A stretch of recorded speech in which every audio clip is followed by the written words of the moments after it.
सांगायची आहे की प्रश्न काही जर आपले जे पार्टिसिपंट्स आहेत त्यांनी विचारलेले आहेत ऍड्रेस करून, जर नसतील विचारले तर मी ती गोष्ट ऍड्रेस करणार किंवा हा प्रश्न मी यांना फॉरवर्ड करते आहे आणि ते जे आपले एक्सपर्टीज असतील त्यांनी त्या प्रश्नाचं उत्तर द्यावं असं अपेक्षित आहे.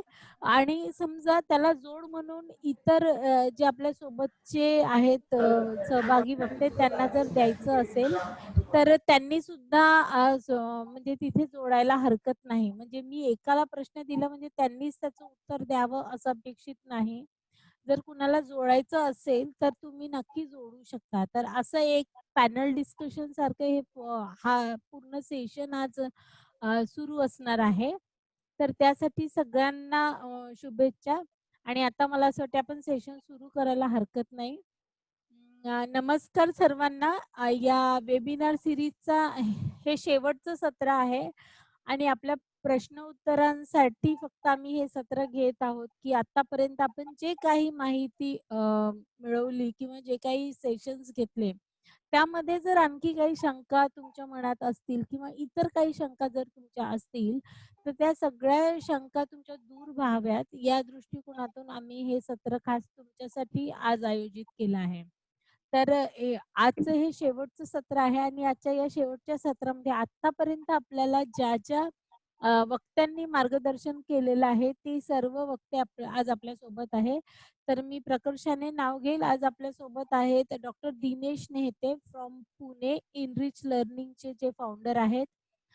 डॉक्टर प्रियदर्शन मुठाळ सर जे बालरोग तज्ज्ञ आहेत. चंद्रपूर इथे त्यांची प्रॅक्टिस चालते. त्यानंतर आपल्यासोबत आहेत नीतू बावडेकर ज्या तुलसी प्री प्रायमरी स्कूलच्या संचालक आहेत आणि त्यांच्या स्वतःच्या 3 शाळा आहेत. त्यानंतर आपल्यासोबत आहेत डॉक्टर वर्षा कुलकर्णी फ्रॉम कराड पुणे ग्राममंगल संस्थेत त्या रिसर्च अँड ॲनालिसिसचं काम बघतात. आपल्यासोबत आहेत की सुषमा पाध्ये ग्राममंगल पुणे की ग्राममंगल संस्थेचा पाया रोवण्यामध्ये ज्यांचा फार मोठा हात आहे आणि डॉक्टर श्रुती पानसे ज्यांनी ब्रेन बेस्ड लर्निंगमध्ये PhD केलेली आहे. तर असे सगळे पॅनलिस्ट आता आपल्यासोबत जोडलेले आहेत. तर ही सगळी प्रश्न तुमची आपण त्यांच्यासोबत आज डिस्कस करणार आहोत. So thanks for joining. सर्व पॅनलिस्ट आज आपला वेळ काढून आपल्यासोबत आहे त्या सर्वांना मी मनातून धन्यवाद म्हणू इच्छिते कारण आज सुट्टीचा दिवस असून आज सगळेजण आज आमच्या सोबत आहात. तर प्रश्न उत्तराचं सेशन सुरू करूया. पहिला प्रश्न जो आला आहे तो दीपा महाजन मॅडमचा आहे. त्या म्हणतात आणि मला हा प्रश्न श्रुतीताईंना विचारायचा आहे. श्रुतीताई, हा ब्रेनशी रिलेटेड क्वेश्चन आहे. That is why I want to forward this question to you. The question is today's children are 2 years ahead by brain of their current biological age. It's challenging for parents to tackle with these growing age related needs. So what to do for them? Shruti First tai, of all, I wanted to ask Deepa madam that where is is it mentioned that our children are 2 years yes, ahead? yeah, So I cannot understand what is the statistics behind this. Okay, we yes, can say just that yes, children are smart today. We can say that in true sense that they are smart. But 2 years ahead, I cannot understand this. But don't to cope up with them, I would like to stress some points. First is our students, our children are too much smart because this is the digital era kids, what we say, digital kids, to these children who are who take birth after 2000. So this is digital generation, and we have to cope with them with, I think, increasing our energy level is the best thing to cope up with these children. Yes. म्हणजे मला असं म्हणायचंय की आपली energy level ही वाढली पाहिजे त्यांच्याशी कोप up करण्यासाठी, पण they are smart enough to learn anything, but it's our duty that not to stress them over anything like studies and behavior, right behavior, no punishments, or we can say positive punishments. So there are two ways. Sushma Tai will show focus on that. Okay. सुषमाताई, तुला काही add करायचं आहे यामध्ये? फक्त असं या प्रश्नामधनं असं आपल्याला फक्त एवढंच जाणवतं की काही वेळेला मुलं तिन्ही 2 वर्ष कुठून काढले हे माहिती नाही, परंतु असं दिसतं की काही गोष्टी मुलं लवकर करायला लागली असं आपल्याला कळत नाही. आणि ह्याचं कारण एक्सपोजर मिळणं हा त्याच्यातला भाग आहे फक्त, की जसं आपल्या वेळेला लहानपणी मोबाईल हातात नव्हता, तो मिळाला अशाच पद्धतीने. हा काहीतरी म्हणतीये श्रुती.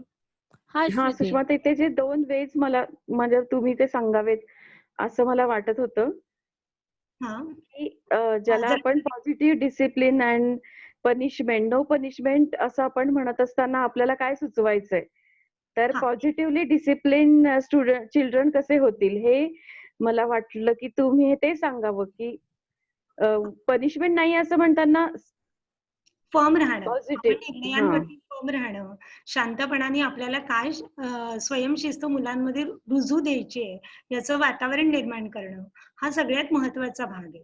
आणि त्या वेळेला जी चूक मुलाची झाली असेल किंवा आपण असं म्हणूया की काही प्रमाणातला शिस्तभंग झाला असेल, तर त्यावेळेला मुलाशी डिस्कस करणं की काय आपल्याला करायला हवं होतं. आणि हे डिस्कशन आपल्याला 2-2.5व्या वर्षी सुद्धा ते डिस्कशन म्हणजे मोठी चर्चा नसते, 1-2 ओळीतलं असतं, पण ते दाखवून देणं मला हे आवडलं नाहीये किंवा हे सुंदर दिसेल जर तू या पद्धतीने ठेवलंस तर. आणि असं करता करता मुलाचं मन विचार करण्याकडे, आपल्या कृतीकडे सकारात्मकतेने बघण्याकडे तयार करता येणं शक्य आहे. ओके, थँक्यू ताई. रश्मी ताई विचारत आहे, मुठाड सरांना हा प्रश्न डिरेक्टली तिने ऍड्रेस केलाय की ती म्हणते की doctor, I wanted to get more clarification on veganism. Is it advocated and also lot of controversy about milk products. मुठाड सर. ओके, सर्वांना ऐकू येते माझं? हो हो सर. आणि मी मराठीतून बोलू की? नाही मराठीत बोला, ते जास्त. स्पीकिंग ऑफ वेगनिझम, तुम्ही मला एक डॉक्टर म्हणून विचाराल तर नो, वेगनिझम इज अगेन्स्ट नेचर. मी अगदी स्पष्ट ब्लंटली बोलतो, कारण मी मागे माझ्या बोलण्यामध्ये सांगितलं होतं की निसर्गाने मनुष्याला पूर्ण शाकाहारी बनवलं नाहीये, आणि त्याच्यामुळं व्हेगनिझम म्हणजे तुम्ही मिल्क प्रॉडक्ट्सही सोडणार, तुम्ही मांसाहारही सोडणार, तर त्याच्यामध्ये परिपूर्ण पोषण होणं जरा कठीण काम असतं. करता येतं, पण त्याला बरेचसे कॅल्क्युलेशन्स करावे लागतात. प्रत्येक वेळेला जेवताना खाताना तुम्हाला विजिलंट म्हणजे सावध राहावं लागतं. आणि विशेषतः 2-3 गोष्टी आहेत ज्याच्यामध्ये कमतरता ही फार मोठ्या प्रमाणात भासते. सगळ्यात पहिली महत्त्वाची म्हणजे प्रोटीन इंटेक कमी पडतो. साधारणपणे 15% आपली जी टोटल एनर्जी आहे ती प्रोटीन्समधून मिळायला पाहिजे. म्हणजे रफली सर्वसाधारणपणे आपण वजनाच्या हिशोबात बघायचं तर 1 gram per kilogram per day हा प्रोटीन इंटेक पाहिजे. हा वेगन डाएटमध्ये अतिशय कठीण आहे, कारण वेगन डाएट म्हणजे पूर्ण शाकाहारी डाएटमध्ये सगळ्यात जास्त प्रोटीन कुठे? नट्समध्ये आणि कडधान्यांमध्ये. याच्यामध्ये 25% प्रोटीन. बाकी सगळ्यामध्ये प्रोटीन, गव्हामध्ये प्रोटीन 12%, तांदळामध्ये 7.5% आणि भाज्या बिज्यांमध्ये जवळजवळ नगण्य. तर याच्यामध्ये तुम्हाला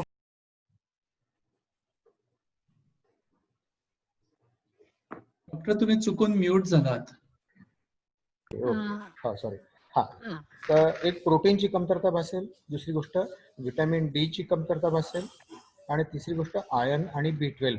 मी मागल्या वेळेला बोलताना B12 व्हिटॅमिन्स विषयी सांगायचं विसरलो, पण व्हिटॅमिन B12 हे रक्त वाढण्यासाठी म्हणजे हिमोग्लोबिनच्या जळणघडणीसाठी अत्यंत आवश्यक असतं, आणि हे जवळजवळ पूर्णपणे मांसाहारी पदार्थातून किंवा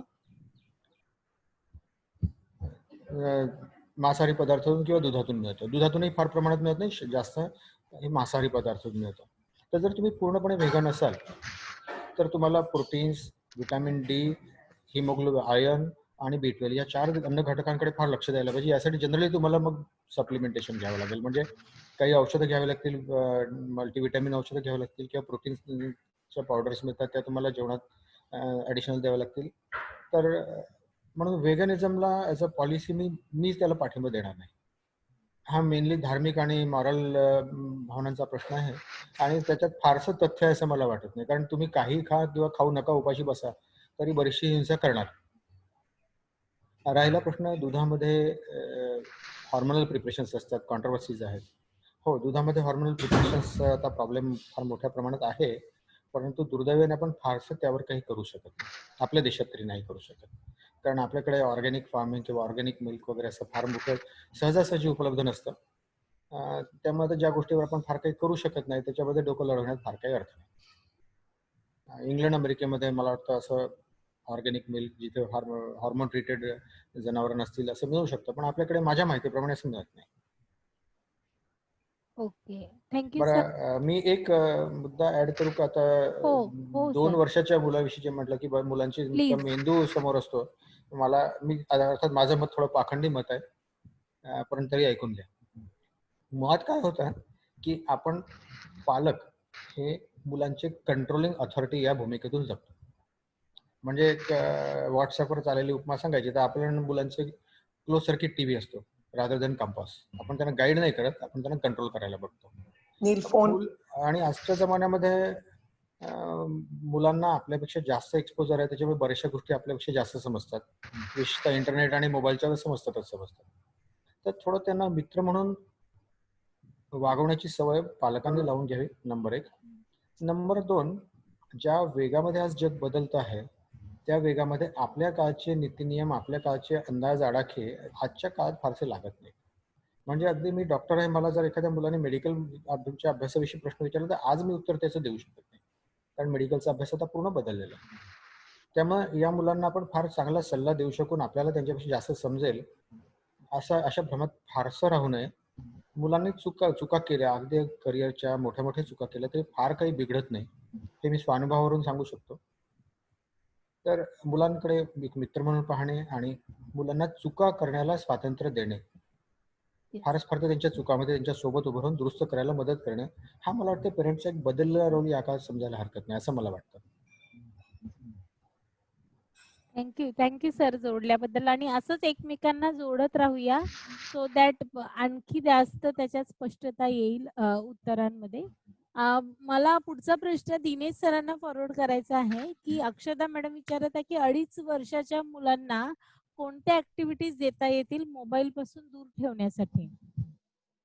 मला असं वाटतंय की सुषमाताई याचं उत्तर जास्त चांगलं देऊ शकेल. बरं, सुषमाताई तू बोलायला हरकत नाही आणि अदर लोकांनी पण यात जोडायला हरकत नाही असं मला वाटतं. सुषमाताई. 2.5 वर्षाचं मूल आहे आणि त्याच्यामुळे आपण मागच्याही वेळेला काही बघितल्या होत्या काही ऍक्टिव्हिटीज.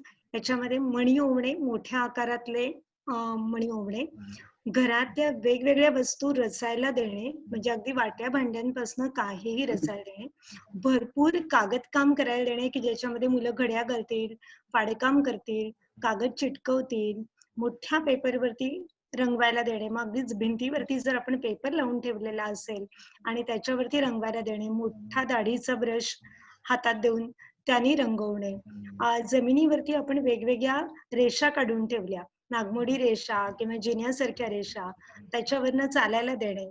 जेव्हा मूल अगदी बारकाईने छोटी कामं करू शकतंय तेव्हा काडेपेटी, रिकामी काडेपेटी घेऊन त्याच्यामध्ये छोटे छोटे मणी, छोटी बटणं असं भरायला देणं की ज्याच्यामध्ये खूप काळ मुलं रमू शकतात. आणि छोटी ऍक्टिव्हिटी आहे ती. मग त्याच्यामध्ये हरभऱ्याचे दाणे वगैरे असं पण आपल्याला घालता येईल आणि एका काडेपेटीमध्ये बसणाऱ्या या सगळ्या गोष्टी असतात ज्या फक्त मुलांना लागणार नाही.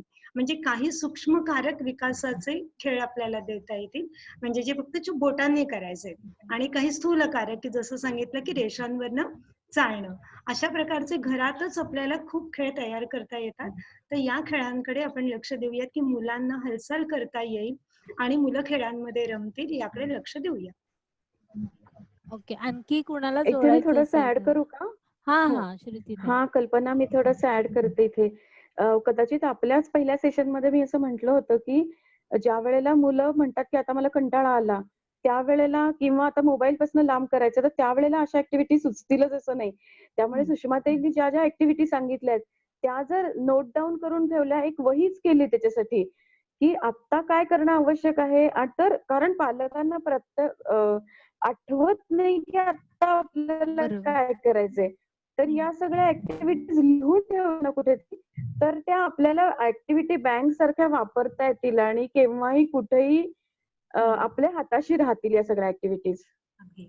आणि या वेळामध्ये मुलं अशी चालायला धावायला लागलेली असतात. त्यामुळे मुलांना अडथळा न येतील असे जे काही लागणार नाही अशा काही जर गोष्टी आपण घरात मांडून ठेवल्या, पण अडथळ्याची शर्यत त्यांना करायची. म्हणजे त्या चेंडूवरनं उडी मारून जायचंय किंवा छोटी बादली ठेवली आहे त्याला वळसा घालून जायचंय. अशाही गमतीदार ऍक्टिव्हिटी आपल्याला ठेवता येतील ती.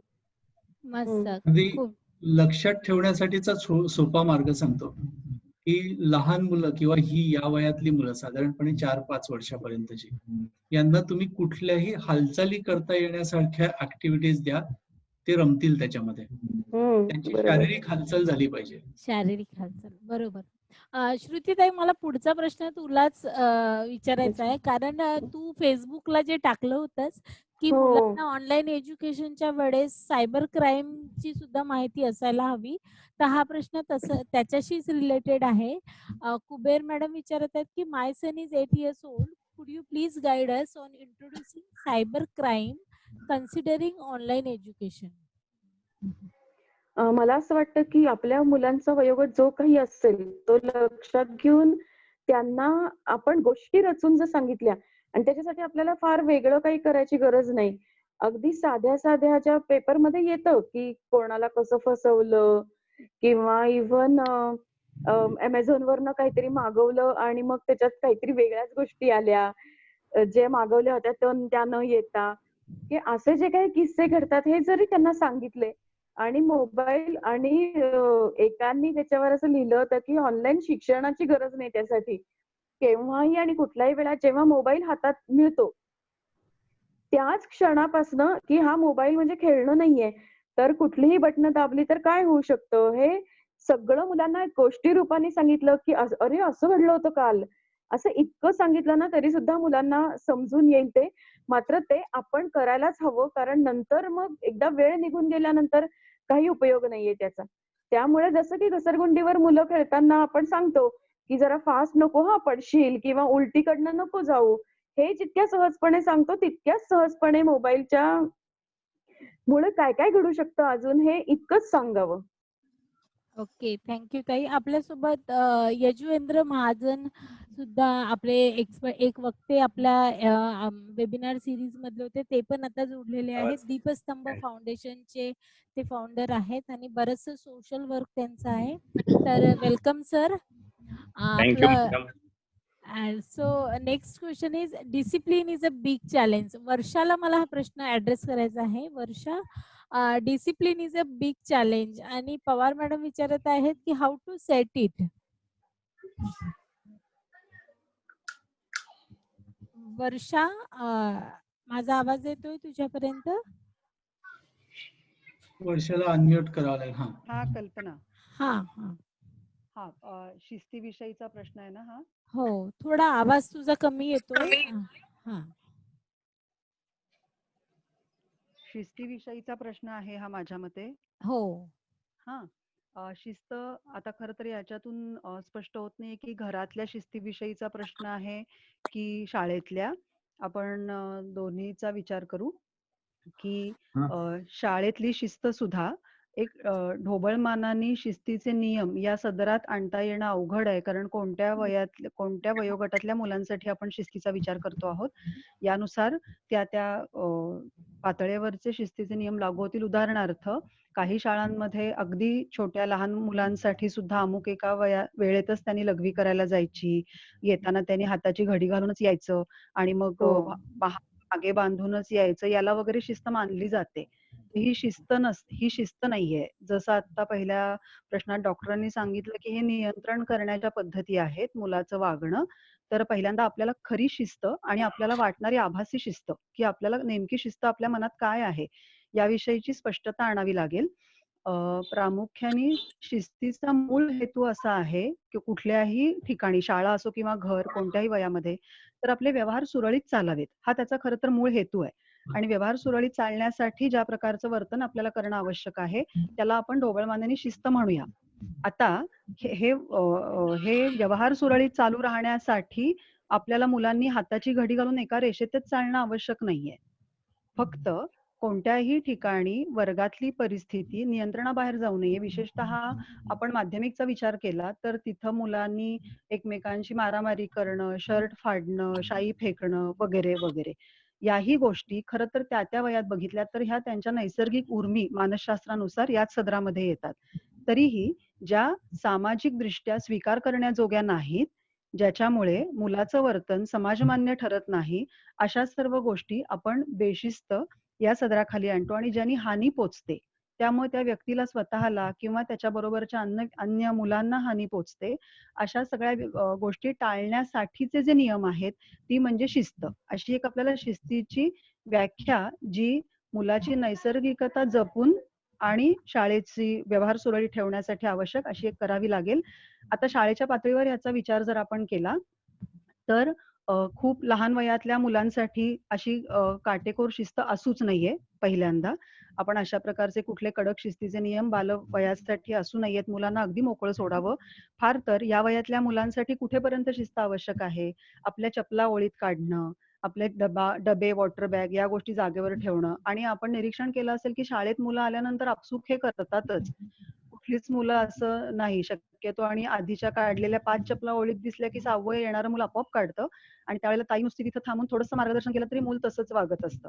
या पलीकडे फार मोठी शिस्त खूप लहान वयातल्या मुलांकडून अपेक्षा करू नये. त्यांना मोकळं आणि मुक्तपणाने बागडू द्यावं खरं तर. आणि ज्या वरच्या वर्गातल्या शिस्तीच्या समस्या आहेत त्या मुलांच्याच मदतीने सोडवाव्यात. म्हणजे वर्गात लोकशाही पद्धतीने मुलांना विचारावं की ही अडचण जाणवती, आता आपण काय करूया, आपल्या सगळ्यांना मान्य असणारा नियम कुठला आहे ह्याच्यावर मात करण्यासाठी, ही अडचण आपल्याला नको असेल तर. आणि मग मुलांच्याकडून लोकशाही पद्धतीनेच वर्गातले नियम सेट करून घ्यावेत, म्हणजे पुष्कळचे प्रश्न आटोक्यात येतात. आता होतं काय, प्रौढ व्यक्ती सगळं आपल्या डोक्यावर घेतात ओझं, सगळंच शिस्त मुलांना लावण्याचं, माझ्या नियंत्रणात असणं, मला जे वाटतं त्यानुसारच व्हायला हवं, म्हणून हा खरं तर मोठा प्रश्न जाणवतो. पण तो मुलांच्या मदतीने आणि वयोगटाने साध्य करता येणं शक्य आहे. आणि घरातल्या पातळीवर विचार केला तर घरातल्या मोठ्या व्यक्ती जर मुळातच नीट शिस्तबद्ध असतील तर फार मुलांना सांगावं लागत नाही, थोड्याफारच सूचना कराव्या लागतात. कारण मुलं अनुकरणातून शिकतात, हे सत्य आहे. कारण आई वडीलच जर फार शिस्तप्रिय असतील, ते खूप व्यवस्थितपणाने आपलं सामान हाताळत असतील, वस्तू जागेवर ठेवत असतील तर मुलं ते बघत बघत शिकतात. थोडासा काळ गेला तरी मुलं ते शिकतातच.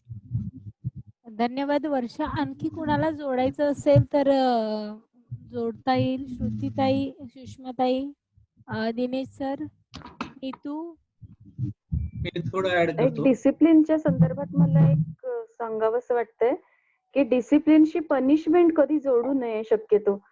कारण म्हणजे हे फार शॉर्टकट आहे आपल्याकडचा, की तू जर हे केलं नाहीस तर मग तुला मी काहीतरी शिक्षा करीन, किंवा केलंस तर मी तुला काहीतरी छान तुला म्हणेन किंवा चॉकलेट देईन तुला.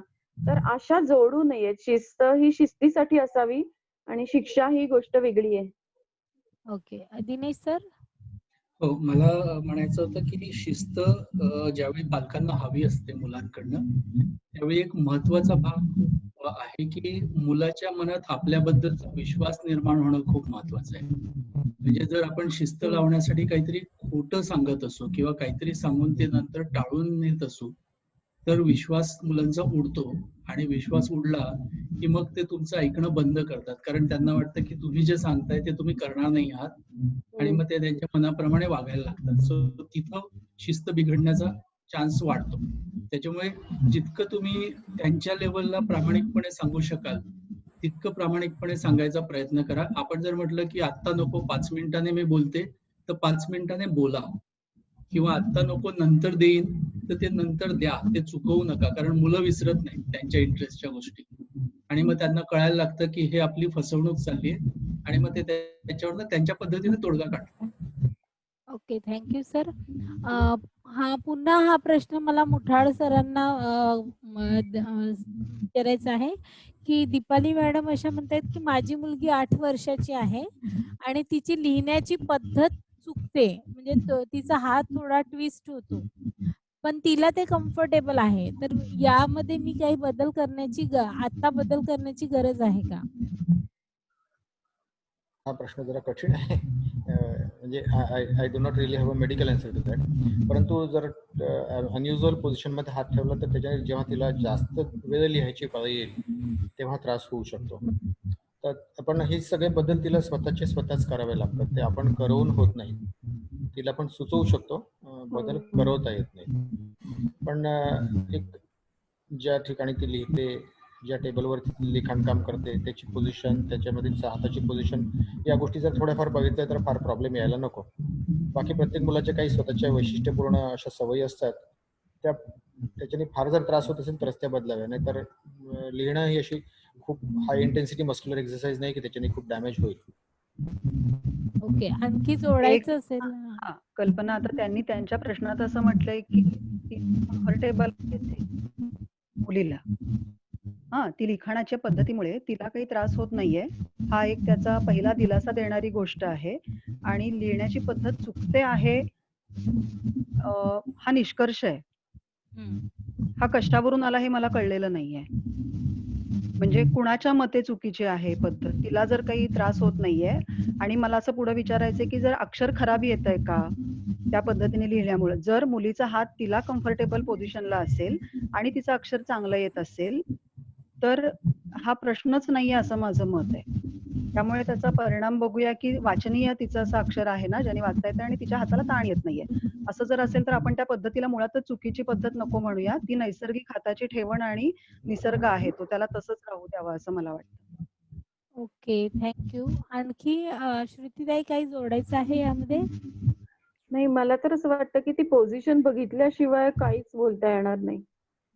ओके. मला आता पुढचा प्रश्न आपल्या यजुवेंद्र सरांना विचारायचा आहे. वृषाली मॅडमनी विचारलेला प्रश्न आहे. त्या म्हणतात की there are many competitive exams like Olympiad for primary kids also. So please give opinion on whether to expose kids to these exams. And my daughter is 8 years old, willfully wishes to appear at maths and English. बर, सगळ्यांना नमस्कार. आधी ताई नमस्कार. नमस्कार. माझं याच्यावर मत असं आहे की आपण ना एखादी गोष्ट करतो तर ती टोकाचीच करतो, म्हणजे आधी मुळीच लक्ष द्यायचं नाही स्पर्धा परीक्षांकडे असं व्हायचं. आणि आता इतकं देतो की त्याच्याने मुलं परेशान होतात की काय करावं काय नाही. तर फार सोपं मला काय वाटतं की मुलांना आपण कोणत्याही गोष्टीचं एक्सपोजर द्यावं, ठीक आहे. आणि ती खूप हुशार असतात आपल्यापेक्षा, त्यांना लगेच समजतं की आपण काय केलं पाहिजे काय नको केलं पाहिजे. आणि ते जर म्हटलं की मला नाही करायच्या या स्पर्धा परीक्षा किंवा मला ही परीक्षा नाही द्यायची, तर आपण त्यांना हे सांगण्याच्या भानगडीत नाही पडायचं भविष्यात काय होईल, हे स्पर्धेचं युग आहे, इतर लोक देत आहे, त्याचा उपयोग होतो. आपण हे सगळं जे बोलतो ना याचा काहीही उपयोग नसतो असा सार्वत्रिक अनुभव आहे. आपण फक्त आपलं कर्तव्य पार पाडतोय असं फक्त समज आपण करतो. तर स्पर्धा परीक्षा मुलांना जास्तीत जास्त 2-3 म्हणजे 8वी 9वी 10वी या 3 वर्षांमध्ये माझ्या मते स्कॉलरशिप 8वीला असते सध्या, 7वीला असायची. MTS NTS असतं, फार फार ते करा, कारण कोणत्याही कॉम्पिटिटिव्ह एक्झामला जर बेस पाहिजे तर याचा उपयोग होऊ शकतो. बरं, केलाच पाहिजे आणि पुढे नाहीतर काही खरं नाही असं पण काही नाही आहे, ठीक आहे. मुलांना कधी कधी आधी इंटरेस्ट नसतो, नंतर इंटरेस्ट क्रिएट होतो. मात्र ऑलिम्पियाड द्यायच्या असतील तर त्या विषयाच्या ऑलिम्पियाड असतात. खरंच मुलाला मुलीला असं मनापासून वाटतं का, त्याला छान आनंद घेतो का तो त्या विषयाच्या अभ्यासात, असं रमून जातो का, त्याला सांगावं तर लागत नाही ना, त्याला ताण तर येत नाही ना त्याचा, असं बघून तुम्ही स्पर्धा परीक्षा ऑलिम्पियाड वगैरेची त्यांना म्हणजे माहिती द्या. आग्रह हट्ट तर मुळीच करू नका, माहिती द्या. त्यांना ते छान वाटत असेल तर ते आपोआप करतील. समजा ते नाही म्हटले आणि कंटाळा करून नाही म्हटले तर तुम्ही एकदा शांततेने फक्त सांगा की बेटा हे असं आहे, याच्यासाठी असा असा उपयोग होतो. तुला त्याच्यात पहिलं दुसरंच यायचंय असा मुळीच आग्रह नाही, पण तू हे शिकलास तर तुला याचा सराव होईल. आणि तरीही त्या व्यक्तीने नाही म्हटलं ना, तर त्याला नाही कळू देत, काय फरक पडत नाही. आणि दुसरं, आपल्याकडे स्पर्धा परीक्षांना बसवणं म्हणजे त्याने मेरिटलाच आलं पाहिजे अशी अत्यंत पेटलेली पालक मी बघितलेली आहेत.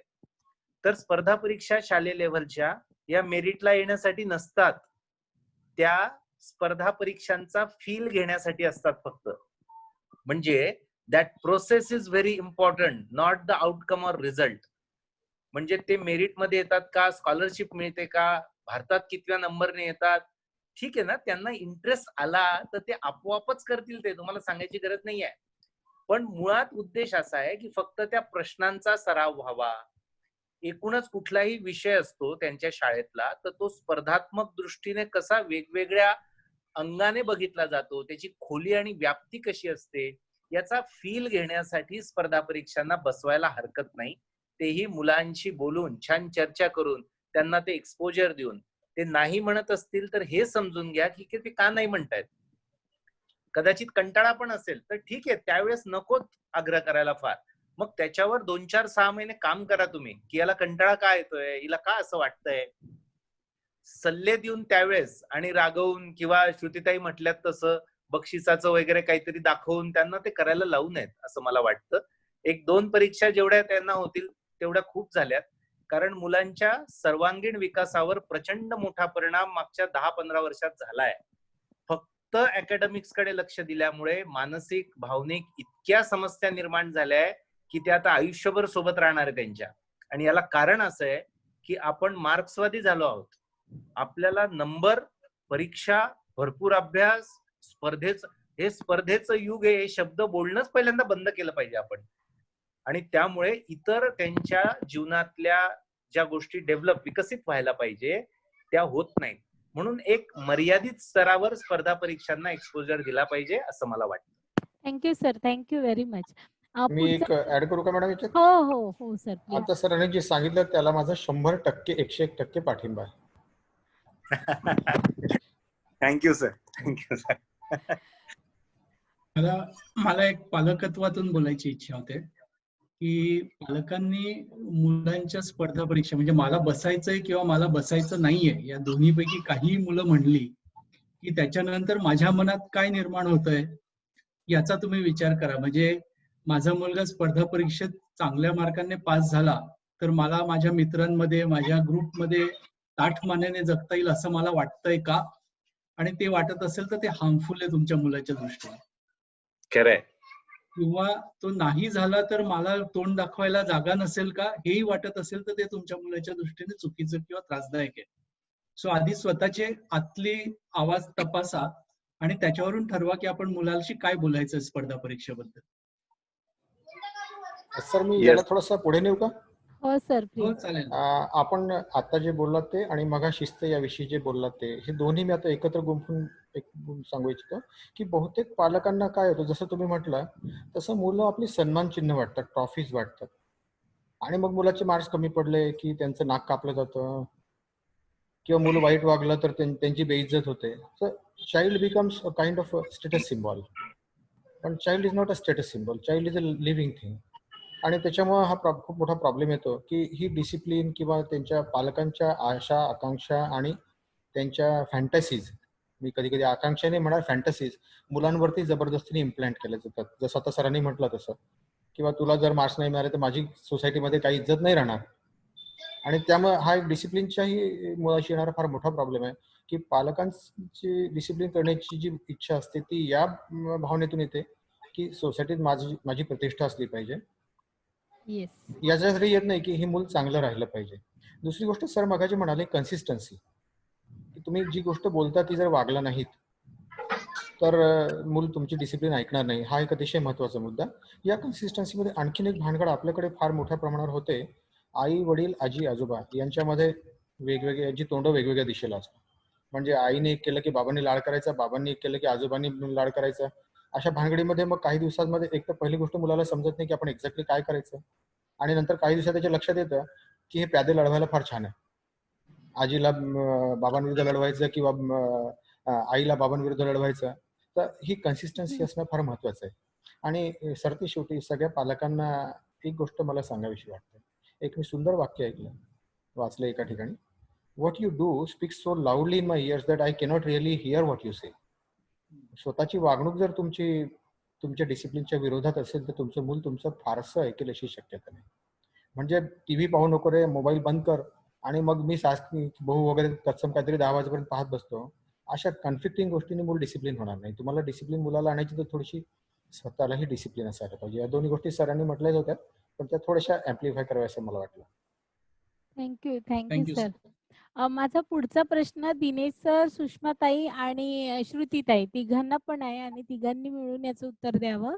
रश्मीताई विचारत आहेत की I would like to know about the schools in Pune who follow self-directed learning or child-centric.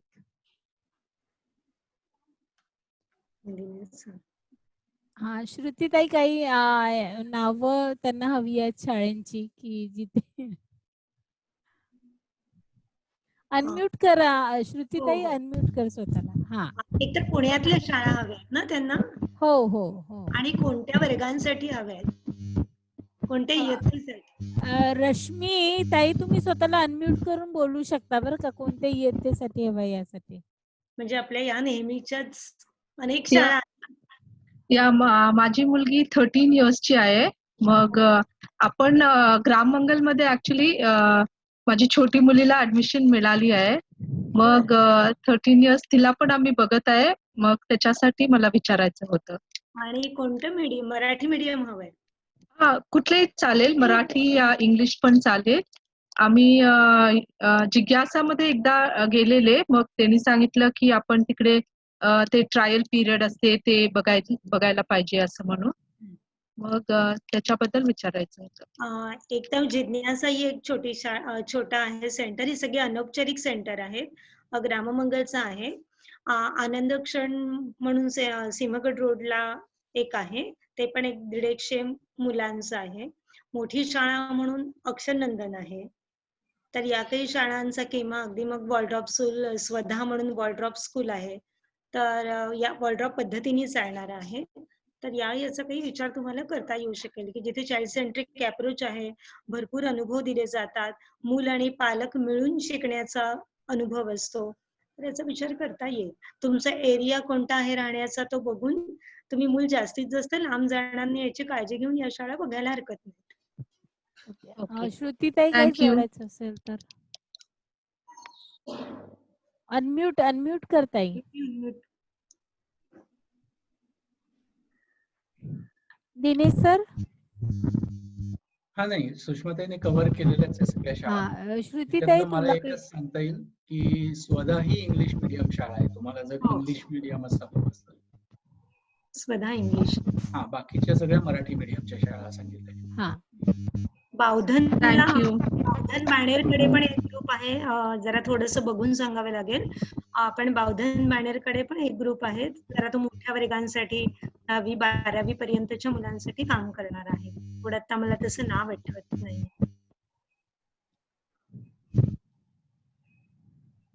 श्रुतीताई. या सुषमाताईंनी सांगितलेल्या शाळा सगळ्या माझ्या माहितीच्या आहेत. त्याच्यापेक्षा वेगळ्या शाळा नाहीयेत मला माहिती. Okay okay, thank you. पुढचा प्रश्न नीतूला आहे, नीतूसाठी आहे. नीतू डॉक्टर पवार मॅडम विचारत आहे की considering this current scenario, what will be the challenges coming soon in online school? कल्पना, Wait, I mean, what are the important things should be taken care of that as a parent we are not aware of it? Okay, माझं ऐकू येतं ना कल्पना? हो हो हो. Okay. जेव्हा ऑनलाईन स्कूल्स चालू करायचं ठरलं तेव्हा it was like a change for 3 people. एक तर पालकांसाठी, मुलांसाठी आणि शिक्षकांसाठी. मी जेव्हा ऑनलाईन करायचं ठरवलं तेव्हा I was not worried about children. मुलं हे उत्तमरित्या उचलतील, आय वॉज शुअर. आणि ऑलमोस्ट दिस इज 15 days आमचं ऑनलाईन स्कूल चालू झालंय and children are fantastically taking it. Hurdle is the parent. Teachers वर ऑल्सो लिटल डिफिकल्ट इनिशियल लेवलला, पण 2 महिन्याच्या सुट्टीचा पिरियड मिळाल्यामुळं त्यांचं ट्रेनिंग झालेलं आहे की आता बिना वर्गात, मुलं वर्गात नसताना कॅमेराला शिकवणं. पण that also we have got over. तर पालकांना समजावणं आणि बाहेरच्या मीडियामधनं जे जे काही त्यांना मिळतंय की ऑनलाईन टीचिंग चालू आहे जेणेकरून शाळा पैसे घेऊ शकतील, ऑनलाईन टीचिंग म्हणजे स्क्रीन टाइम मध्ये मुलांचे डोळे खराब होतील. ऑलरेडी स्कूल इतके वर्ष सांगतात की मुलांना स्क्रीन टाइम देऊ नका आणि आता स्क्रीन द्या म्हणून शाळा मागे लागल्या आहेत. लोकांना हे पैसे काढायचे धंदे आहेत वगैरे वगैरे चालू आहे असं मला वाटतं. पण as a parent I would say हे काही संपणार नाहीये. It is just going to get over. स्वल्पविराम आलाय हा. आयुष्यभराचं हे काही राहणार नाहीये. ज्या वेळेला जी सिच्युएशन येईल त्याला फेस करून आलेलं जे काही आपण माध्यम वापरणार आहोत ते थोडे दिवसासाठी अडॉप्ट करून then get back to again to the school. School teaching replace तर कधीच नाही होणार आहे. सो पेरेंट्सने डोक्यातनं पहिले हे काढावं की मुलांना ऑनलाईन नाहीच द्यायचं, मग नाहीच 3 महिन्याची त्यामुळे फीस दिली नाही. Online teaching students will pick it up very well. म्हणजे I am against screen time, पण व्हॉट स्क्रीन टाइम? फेसबुकवर बसलोय, व्हॉट्सअपवर बसून तासन तास बोलतोय, पण इन्फॉर्मेटिव्ह स्क्रीन टाइमच्या अगेन्स्ट तर मी अजिबात पहिल्यापासून नाहीये. So if the schools are really giving good information and children are using it, parents should not give like मध्ये पाय घालून मुद्दामूनच काहीतरी वेगळं करायचं म्हणून करायची काही गरज नाही असं मला वाटतं. आणि हे कायमस्वरूपी राहणार नाही, लवकरात लवकर संपेल and then we'll be back to school. So as a parent, please understand की आता गरज आली आहे दारात, आपल्या खरंच मोठं विघ्न आलेलं आहे आणि त्याला फेस करण्यासाठी म्हणून आपण हे वापरतोय. हे लाईफ टाइम साठी काही करत नाहीये. So just cooperate with students. In fact मुलं नीटच करतायत. भीती तुम्हाला आहे, बाकी भीती मुलांना काहीच भीती नाहीये. ते शिकतायत, त्यांच्या स्पेसने शिकतायत. In fact it is 1-to-1 teaching, assignment चालू आहेत आणि खूप सारं 5-5 तास 8-8 तास वगैरे नाही, पण 40 मिनिटाचे 8वी-9वी साठी दिवसातून 2 असायला काहीच हरकत नाही. So don't get panic. पालकांना मला असं म्हणायचं की पॅनिक व्हायला नको. कुठलाही नवीन बदल आला की पहिलं असतं की ते नको. असं न करता पूर्ण विचारपूर्वक खरंच त्याचे फायदे तोटे बघून मग पालकांनी या ऑनलाईन टीचिंग बद्दल आपला मत मांडावं असं मला वाटतं. हो. थँक्यू नीतू. आणि मला इथे एक असं जोडायचं आहे की श्रुतीताईंनी जे म्हटलं की मुलांना पालक म्हणून मला काय पुढाकार घ्यायला हवा ऑनलाईन टीचिंग स्कूलच्या बाबतीत, की मी मुलांना अवेअर करायला हवं सायबर क्राईम बद्दल. येस. की माझा स्क्रीन टाइम जेव्हा वाढतो आहे तेव्हा असं काही मुलं करू शकतात की जी मुद्दामून खोडकर पण असतात आणि काही मुलांना काहीतरी उपद्रव करण्याचा एक असतो, ऍक्टिव्हिटी करण्याची एक आवड असते. अशी मुलं काहीतरी वेगळं मोबाईलमध्ये करून बघण्याची म्हणजे शक्यता असते. तर पालकांनी काय टेक केअर केलं पाहिजे ते इतकंच की मुलांना अवेअर केलं पाहिजे की असा असा एक गुन्हा असू शकतो आणि त्याची शिक्षा अशा अशा प्रकारची असू शकते. तर तर मला आणखी असं वाटतं जेव्हा आम्ही स्कूलमधनं हा प्रोग्राम चालू केला तेव्हा सुरुवातीला पण आमच्याकडे हे सगळे होते की मुलं आपापसात बोलत राहतात किंवा दुसरंच काहीतरी दाखवत राहतात. So we have developed our own systems की तुम्ही आम्हाला स्क्रीनमध्ये दिसणं गरजेचं आहे. 40 मुलं आहेत तर आम्हाला 45 पार्टिसिपंट्स दिसतात. सो वी नो की आमची मुलं ही नाही आहेत. Okay, they getting the information it's okay. किंवा तुम्ही न बोलता आपला व्हिडिओ बंद केलाय. आम्ही काही स्वतःचे नियम ऑनलाईन टीचिंग साठी केलेलेच आहेत. सो सी आपण नियम बनवला की त्याला ते काहीतरी उत्तर काढणार आहेत, मार्ग शोधणार आहेत. पण as a school who is giving online they are smart enough. If children are smart you need to be more smarter than them so that they understand it well. So छोट्या छोट्या गोष्टी आम्ही करतोय सध्या की तुम्ही आम्हाला स्क्रीनवर दिसले पाहिजेत, तुमचं स्वतःच नाव त्याच्यावर असलं पाहिजे. तुम्ही काही वेगळंच करायला लागला तर आम्ही एकदा क्लासमधनं बाहेर काढलं तर पुन्हा नाही आम्ही तुम्हाला आतमध्ये घेणार किंवा तुम्हाला हे रेकॉर्डेड नाही मिळणार. You have to come in specific time so that we can see you, you can see us आणि इंटरॅक्टिव्ह होईल. जर का रेकॉर्डिंग द्यायचं चालू केलं तर चिल्ड्रन विल बी लाईक चला आता काय करायचं नाही, बघू रात्री 10ला मिळालं तर मिळालं. So we are not entertaining that. We are telling them समजा जसं तुम्ही एक दिवस शाळेत नाही आला आणि तुमची जर का त्या दिवशीची शाळा बुडली तसंच ऑनलाईन पण तुमचं जाणार आहे. So it's better. Plus we checking की आर यू देअर ऑनलाईन. रोजचा अटेंडन्स आहे आमच्याकडे 20 दिवसाचा. And then we give them assignments also through online की जे तुम्ही आम्हाला शाळेतनं दाखवा. इनफॅक्ट मुलांना मला असं वाटतं आत्ताच्या परिस्थितीमध्ये जे काही आमचे 15-20 दिवस झाले जेवढ्या असाइनमेंट्स दिल्या आहेत घरचा अभ्यास न करणारी मुलं टेक्नॉलॉजीच्या वापरातनं पटकन अभ्यास करून आम्हाला मेल करतायत. So these children are born with technology in their brain. So parents don't be scared of that. They will adopt it very well. It's your turn की तुम्हाला हे शिकायचं आहे, फायदे तोटे समजून सांगायचे आहेत. आणि मग मुलांना ऑनलाईन टीचिंग मध्ये विघ्न न आणता हेल्प देम टू डू दिस, असं मला तरी स्वतःला वाटतं. श्रुती, तुला काही जोडायचं आहे याच्यामध्ये? ऍक्च्युअली आवडेल मला काही गोष्टी जोडायला, कारण मॅडमची शाळा कुठे आहे आणि काय मला माहिती नाहीये नेमकं, पण यातनं काही गोष्टी घडणार नाहीत ना, हे बघायला पाहिजे. मी ऑनलाईनच्या 100% अगेन्स्ट नाहीये, पण ऑनलाईन प्लस ऑफलाईन असं आपल्याला जर काही करता आलं आता, तर ते जास्त बरोबर आहे. फक्त मला आता एक थोडंसं ब्रॉडर स्पेक्ट्रम मध्ये मला असं म्हणावंसं वाटतंय की आपल्याकडे ऑनलाईन ज्यांच्याकडे आहे ऍक्सेस त्यांच्या ते, आणि ज्यांच्याकडे ऍक्सेस अजिबात नाहीये, इलेक्ट्रिसिटी पण नाहीये, तर येस. तो इश्यू आपल्याला, काही मुलं पुढे काही मुलं मागे, जी मागे आहेत ती अजून मागे, हा एक मुद्दा आहे. दुसरा मुद्दा असा आहे की ऑनलाईन ऑफलाईन असलं तर जास्त योग्य त्यातल्या त्यात ज्यांना ऍक्सेस आहे त्यांच्यासाठी. आणि तिसरी गोष्ट म्हणजे according to American pediatric association, त्यांच्या बऱ्याच साऱ्या काही गोष्टी आहेत की त्यांनी सांगितलेलं आहे, आणि हे आत्ता सांगितलेलं नाहीये, लॉकडाऊनचा काही संबंध नाहीये, त्याच्या आधीच त्यांनी असं सांगितलंय की किती तास मुलांनी हे खेळलं म्हणजे मोबाईल हाताळला तर चालेल. त्याच्यानंतर काय काय डोळे, ब्रेन, त्याच्यानंतर ग्रे मॅटर नावाचा जो भाग आहे ब्रेन मधला, की जो related to cortex. Decision making आणि हा सगळा आहे, तर तो श्रिंक होण्याचा खूप मोठा धोका आहे जास्त वेळ जर मोबाईल हाताळला, गॅजेट्स, इलेक्ट्रॉनिक गॅजेट्स हाताळले तर. हा सगळा मेंदूवरचा जो परिणाम आहे तो आहेच, तो आपण नाकारू शकत नाही. हे सगळं संपलं म्हणजे जसं की मॅडम म्हटलं की हे काही कायमस्वरूपी राहणार नाहीये, तर बरोबर आहे. ज्या वेळेला शाळा सुरू होतील तेव्हा पुन्हा आपण त्याच्यावर शिफ्ट होणार आहोत, पण दरम्यानच्या काळात मुलांना मोबाईलचं व्यसनच लागलं अशी मात्र दाट शक्यता आहे. कारण साधे साधे गेम खेळताना सुद्धा ते चिडचिड करतात. माझ्याकडे खूप साऱ्या केसेस लॉकडाऊनच्या पूर्वीच्या सुद्धा अशा होत्या की एकदा का मोबाईल हातात दिला की ते खेळत राहतात, ते चिडचिड करतात, ते जेवत नाहीत, मोबाईल फेकून देतात, लहान लहान मुलं. आणि तर हा मोठा धोका आहे. दुसरं मला तुम्हाला सांगावंच वाटतं की मुक्तांगण व्यसनमुक्ती केंद्र जे आपल्या पुण्यामध्ये आहे, तर अवश्य त्यांना फोन करावा, अवश्य त्यांच्याकडनं डेटा मागून घ्यावा. लॉकडाऊन पिरियडच्या आधीची गोष्ट सांगतेय मी. त्यांच्याकडे फक्त मोबाईल आणि इलेक्ट्रॉनिक गॅझेट्स याच्या व्यसनांच्या साठी उपचार घेणारी मुलं मुली आलेली आहेत. तर या सगळ्यामुळे आपण म्हणजे आपण एज्युकेशन देतोय, पण आपण ह्या पण सगळ्या गोष्टी गिफ्ट देतोय की काय मुलांना, याचा पण आपण थोडासा विचार करायला पाहिजे. आता फक्त ऑनलाईन एज्युकेशन बद्दल आपण बोलत नाही आहोत, त्यामुळे हे पॉइंट सांगून फक्त मी थांबते. पण डेटा आपल्याला मुक्तांगण व्यसन केंद्र मध्ये पण मिळू शकेल, अमेरिकन पेडियाट्रिक्स असोसिएशनच्या साईटवर पण मिळू शकेल. Okay, thank you. मी ऍड करतो काही हा गोष्टी दिनेश सर. श्रुतीताईच्याच लाईनवर पुढे जाऊन.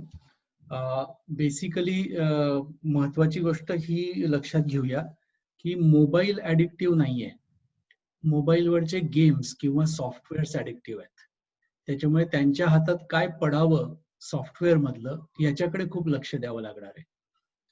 जसं नीतूने म्हटलं, जर एज्युकेशन त्याच्यातनं येत असेल तर त्याच्याने काही होणार नाहीये, पण तो मोबाईल त्यांच्या हातात असताना, त्यांना शिस्त नसताना ते ज्यावेळी अशा टाईपचे सॉफ्टवेअर्स किंवा गेम्स मध्ये एंगेज होतील स्वतःला, त्यावेळी ते ऍडिक्शन मध्ये जाऊ शकतात. आणि श्रुतीताईने म्हटलं ते अगदी खरं आहे की इट्स प्रूव्हन की जो ऍडिक्शन आहे मोबाईल गेम्सचा किंवा गेम्सचा, ते ऍडिक्शन दारू आणि ड्रग्सचे ऍडिक्शन इतकं स्ट्रॉंग आहे, म्हणजे त्याची ट्रीटमेंट तशीच करावी लागते जशी सबस्टन्स याची ऍडिक्शनची आहे.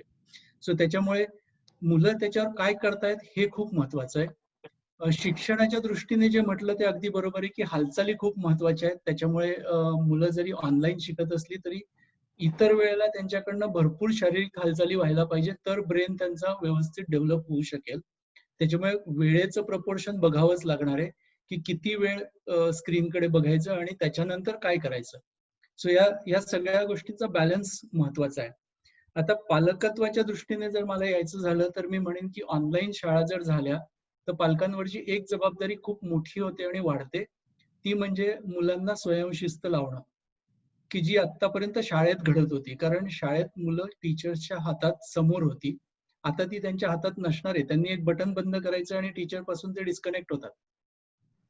त्याच्यामुळे त्यांना शिस्त लावणं किंवा त्यांना त्यांना नीट सांगणं हे जमणार नाहीये. त्याच्यामुळे पालकांना ती जबाबदारी घ्यावी लागेल, की मुलं शिक्षणाच्या वेळेला तिथं बसतील, त्यांना जरी काय ऍक्टिव्हिटीज दिल्या आहेत ते करतील, ते त्यांना ते छान वाटेल. ही सगळी काळजी आता जबाबदारी आता पालकांवर येऊन पडणार आहे. सो त्याच्यासाठी तुम्ही नक्की तयार व्हायला पाहिजे.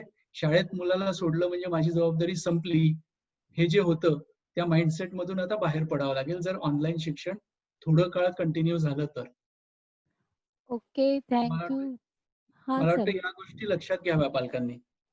ओके.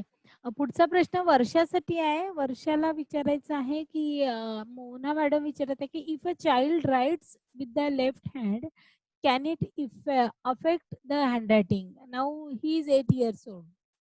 वर्षा. हा आणि मुठाड सरांनी पण याचं उत्तर दिलं तर चालेल.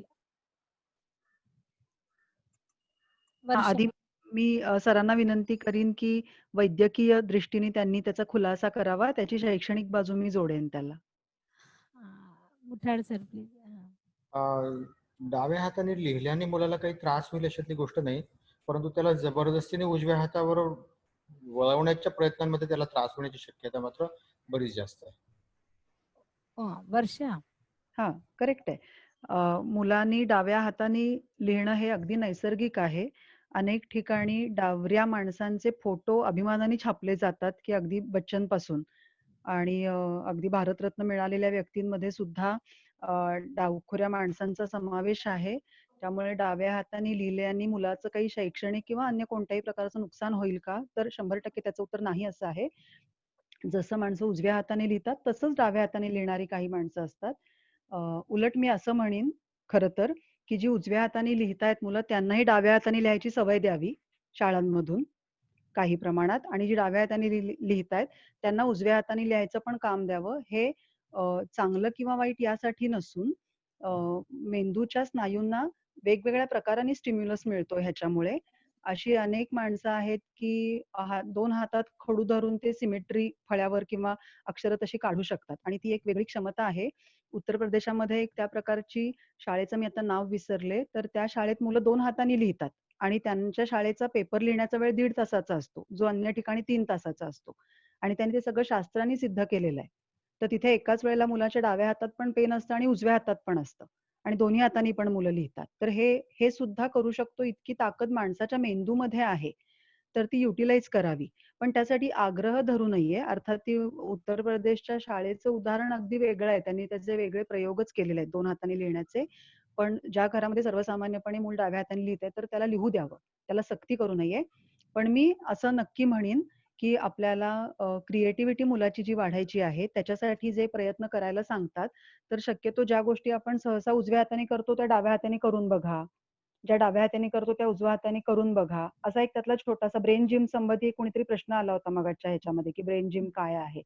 तर त्याच्यातलाच हा एक भाग आहे, की वेगवेगळ्या पद्धतीने गोष्टी करून बघणं, याने पण मेंदूला पूरक असं खाद्य मिळतं. धन्यवाद वर्षा.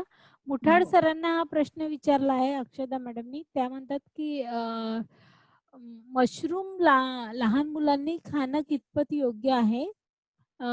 त्यातून कोणकोणते विटॅमिन्स, न्यूट्रिएंट्स मिळतात? मशरूम्स खाण्यामध्ये वावगं काहीच नाही, म्हणजे वयाप्रमाणे त्याला काही अडचण होते अशातली काही गोष्ट नाही. महत्त्वाची गोष्ट लक्षात ठेवायची की मशरूममध्ये सगळ्यात महत्त्वाचा घटक असेल तर पाणी. म्हणजे 100 ग्रॅम मशरूममध्ये जेमतेम 22-25 कॅलरीज असतात आणि याच्यामध्ये जवळपास 3 ग्रॅम प्रोटीन आणि 3 ग्रॅम कार्बोहायड्रेट, म्हणजे 12-24 ग्रॅम्स रफली झालं. तर म्हणजे जसं सोयाबीनच्या जे न्यूट्रल्सचे चंक्स जे असतात त्याच्यात जसं 50% प्रोटीन आहे, तसं मशरूम्समध्ये सुद्धा 50% प्रोटीन आहे. परंतु महत्त्वाची गोष्ट म्हणजे मशरूमला वजन अतिशय कमी असतं, अतिशय हलकी वस्तू आहे, पाणीदार वस्तू आहे. त्यामुळे तुम्ही खूप मोठ्या प्रमाणात खाल्ली तरी त्याच्यातून ते एकदा शिजवल्यावरती त्याचं पाणी इतकं कमी होतं, पाणी गेल्यानंतर त्याचं वजन इतकं कमी होतं की खूप मोठा तुम्हाला न्यूट्रिशनल ॲडव्हान्टेज राहणार नाही. परंतु प्रोटीन एक सप्लिमेंट म्हणून घ्यायला हरकत नाही. दुसरी गोष्ट, त्याच्यात थोड्याफार प्रमाणात आयर्न आहे, बाकी विटॅमिन्स फारशी नाहीत. म्हणजे एक प्रोटीन सप्लिमेंटचा एक भाग म्हणून किंवा चवीसाठी ठीक आहे. मात्र मशरूम्स ही सॅप्रोफाइट्स आहेत, त्याच्यामध्ये कच्ची खाऊ नयेत, शिजवल्याशिवाय खायचे नाही. ही महत्वाची गोष्ट लक्षात ठेवावी. तसं मशरूम जनरली कोणी कच्चे खात नाही. Okay, thank you sir. सुषमा ताईला पुढचा प्रश्न आहे. शैलजा मॅडम विचारत आहेत.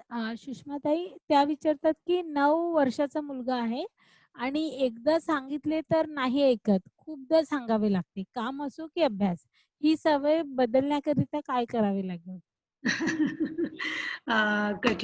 थोडासा कठीण वाटणारा प्रश्न आहे.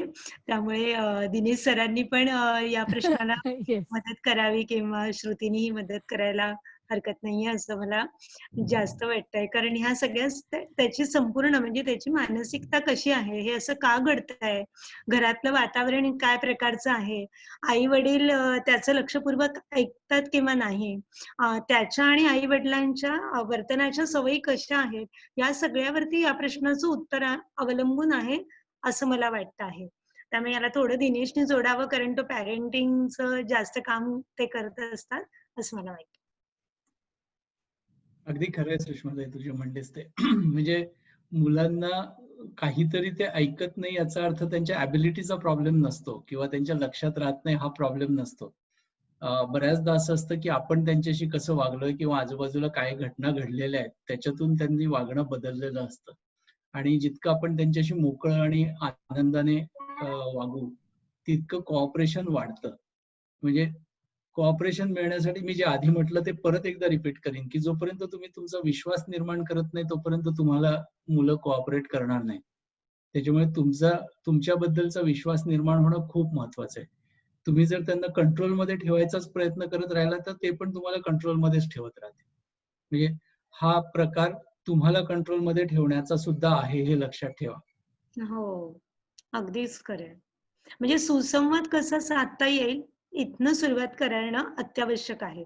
आणि कोणत्या सवयींमुळे ते ऐकत नाहीये हे बघायला पाहिजे. कोणत्या घटना ते ऐकत नाही याहीकडे लक्ष द्यायला हवं. म्हणजे मला वाटतं त्यांनी काही तक्तेच स्वतःला आधी तयार करायला लागतील की किती वेळा कोणत्या गोष्टी सांगितल्या नाहीत, अभ्यासाच्या सांगितल्या नाहीत, एखादी वस्तू उचलून ठेवायची आहे त्याबाबत सांगितल्या नाहीये किंवा शिस्तबद्धपणाने घरातल्या वस्तू लावून ठेवायला हव्यात या सांगितलं नाहीये, पाहुण्यांसमोर कसं वागायचंय याबाबत ऐकत नाहीये आणि कोणत्या पद्धतीने आपण सांगितलं तर ऐकत नाहीये. असा एक जर पॅटर्न आधी त्यांनी शोधून काढण्याचा प्रयत्न केला, हे खूप थोडंसं महिना 15 दिवसांचं किंवा अधिक काळाचं काम आहे. पॅटर्न शोधावा लागेल असंही मला वाटतंय. अजून एक मुद्दा ह्याच्यामध्ये बोलू का? हो, हो, हो. हो. हा, याच्यामध्ये अजून एक मुद्दा असं मला वाटतं की किती वेळा आपण त्याच्या समोर असं बोललोय की हा ऐकत नाही, हा ऐकत नाही. हो, हाही हो. एक थोडासा मुद्दा फार महत्वाचा वाटतो. कारण ते ऐकून ऐकूनच मुलं मग ऐकेनाशी होतात, असा पण आहे थोडासा प्रॉब्लेम त्याच्यामध्ये. खरी गोष्ट आहे. मी तिथंच येणार होतो की आपण किती जनरलाइज करतोय. म्हणजे तो एकदा दोनदा ऐकत नाही म्हटल्यानंतर मी लगेच तो ऐकतच नाही असं म्हणतोय का खरंच आधीपासूनच. म्हणजे आता ही सवय निर्माण झालेली असणार आहे की सुरुवातीपासूनच ऐकत नाही असं नसणार आहे. कुठेतरी न ऐकणं सुरू झालं आणि मग ते वाढत वाढत गेलं. सो आता आपण त्याला समजून घेऊन, जसं सुषमाताईने म्हटलं की नक्की कशाच्या ठिकाणी त्याला त्रास होतो तिथं समजून घेऊन आपलं वागणं बदलत गेलो तर तो ऐकायला सुरुवात करेल. मला इथे आणि थोडंसं थोडंसं मी सांगते हां. आपल्याकडे एकूणच समाजात ना आज्ञाधारक मूल म्हणजे आदर्श मूल असा एक पूर्वीपासूनच समज आहे. आणि त्या गृहीतकाला जर मुलाचं छेद देणारं वागणं असेल, आपलं मूल आज्ञाधारक नसेल, तर आपण त्याला ऐकत नाही असं शिक्का त्याच्यावर मुलावर बसतो. परंतु मोठे करत असणाऱ्या खरंच मुलाच्या नैसर्गिकतेला, त्याच्या मानसिक भावनिक अवस्थेला धरून आहेत ना, ह्याचाही एकदा विचार करायला हवा. म्हणजे नेमकं काय ऐकत नाही, 20 सूचना आहेत, हे त्या सूचना विश्लेषण केल्यावर आपल्या लक्षात येईल की अहो आता ह्या वयातल्या मुलाला ह्या प्रकाराने बोलायलाच नकोय आपण. असंही कदाचित लक्षात येईल कारण हे एकमार्गी चित्र आपल्या पुढे येतं. आणि आपण थोडीशी प्रौढांचं मानसशास्त्र जरी बघितलं तरी आपण स्वतः अंतर्मुखून विचार केला की आपण किती जणांचं ऐकतो लगेच एखाद्याने सांगितलेलं.